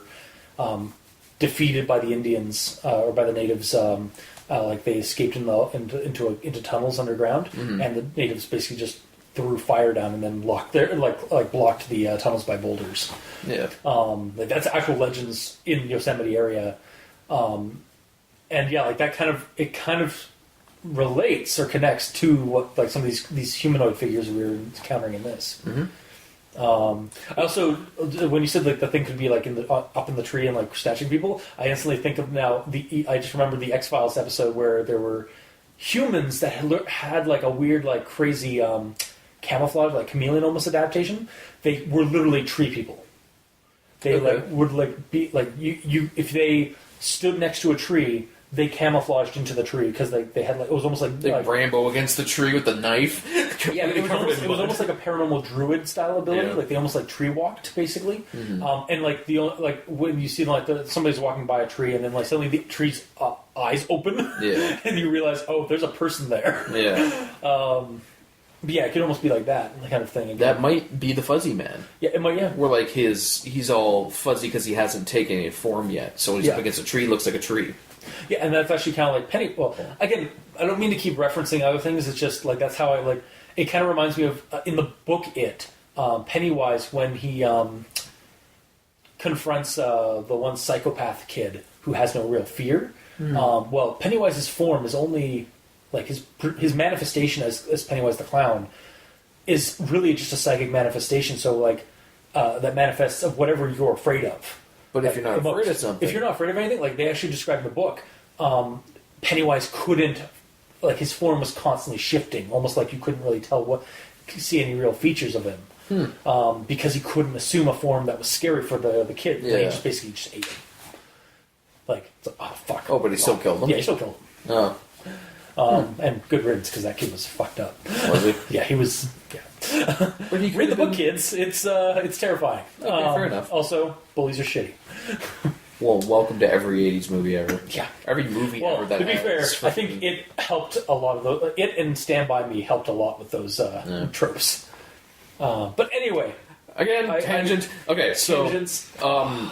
I like the idea of the trees being an actual creature, but I don't think it's going to actually happen. No, I I don't believe think so. that there's going to be two entities, or potentially one. They might be the same one, and then the stairs. I don't know. We'll have to find out. Yeah, you're just like, I don't know what that is. It could be anything. I like the idea of a fat cloaked alien sitting there with his mouth open, waiting for someone to walk in. Honestly, that's basically the merger of the aliens versus Cthulhu horror, or cosmic horror, because that's basically probably what that... To me, that's... Again, less on the goofy side and more on the scary angle. Mm-hmm. That's basically what the premise of the cosmic horror thing is that it's just this giant, this like horrible creature that is invisible to us except for its mouth, which is the stairs. Yeah, pretty much. But overall, I enjoyed it. I didn't find it... It's a lot to read, but I didn't find it a struggle to get through. Yeah. So, it was written competently. The tense is weird, but it was fine. So, I look forward to reading the rest and see how my opinions change. But overall, I recommend it. Cool. All right, so I was going to mention about a little bit more about the Channel Zero Season 3, my concerns about it regarding the trailer. However, I think we've talked a lot. Plus, we haven't seen the trailer. Or at least I haven't. You guys also haven't seen the trailer, so I think I'll save that for next week when we do... we can start with it. Yeah, we'll start with it next week. I'll show you guys the trailer and some of that, and then you guys can you might catch what I caught on it. It was more like I was like, oh, it was a revelation. I was like, oh, that's what they're doing. Okay, but we'll see. Again, we all have really different opinions, I find, or different views on things. So, but yeah. So honestly, again, go check out Search and Rescue Woods. You'll honestly just have to Google it, and you'll find the Reddit NoSleep series. So, yeah, we'll continue 5 through 8 next week. So look forward to that. I'd certainly look forward to reading the rest of it, see what changes or what happens. If you like what you heard, if you didn't, leave us a comment in the comment section below where this gets posted, whether it be on Kiwi6, Facebook, YouTube, Tumblr. Let us know how we're doing on iTunes through rating and reviews. It's the only way we know how we're actually doing, and... also send us emails at aldenterigamortis@gmail.com. That's aldenterigamortis@gmail.com, where you can also leave us suggestions for other creepypastas you'd like us to discuss on the show. We're also on Twitter. Mikey's at the East Ends for Evil. I'm at Review Cultist. You can you can hang out with the Gamer in Yellow on Xbox Live at the Gamer in Yellow, but without the W because I can't get one more letter. Yeah. I mean, you even got all the spaces out of there. I know. I know. And yeah, let us spread the word. Let us if you like the show.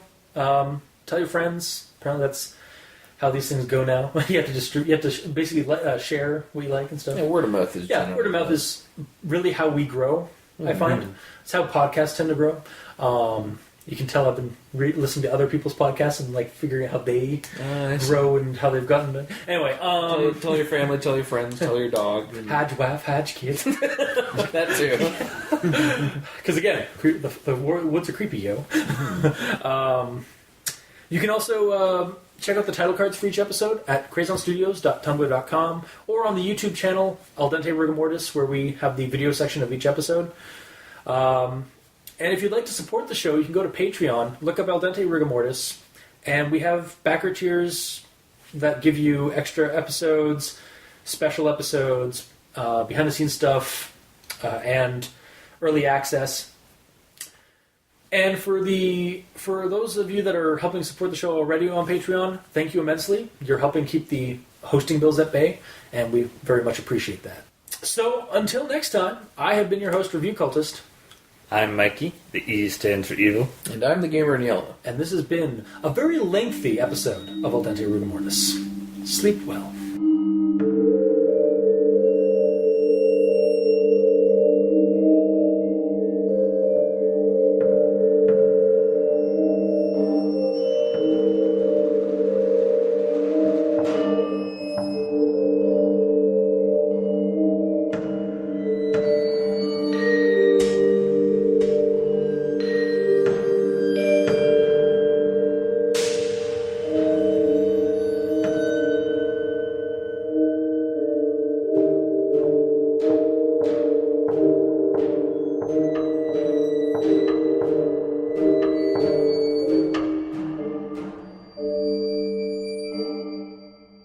Kids store. Kids.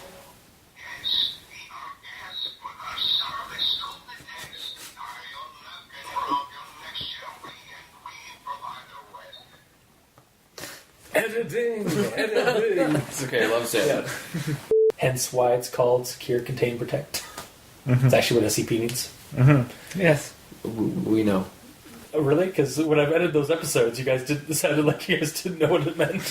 We figured it out Yeah, eventually. and Did you guys then, mention? Okay. and then we looked online, and it's It's like, oh, right. it's SCP. Okay. Yeah. Anyway, sorry. She didn't edit all of our episodes yet. I have actually edited all of them. Well, but didn't we come to a realization that, oh, right, yeah, that's what it means, Dir? Yeah. I didn't. Or was that not might on have been- recording? that might I not don't be think on it wasn't on recording. it wasn't on recording, guys. Because all I remember hearing was like, "Oh, wait, so you had like supernatural container." I think I said Supernatural Protocol? Containment Project or Protocol. Yeah, and I was like, "No, you guys didn't do the reading. no, I didn't, actually. Oh, we didn't read the top corner of the You website. didn't check the banner on the website." This is I'm sorry, I'm concerned about the actual meat. fair enough. Fair enough. Fair enough. Fair enough. Fair enough. Fair enough. Fair enough. Fair enough. Fair enough. Fair enough.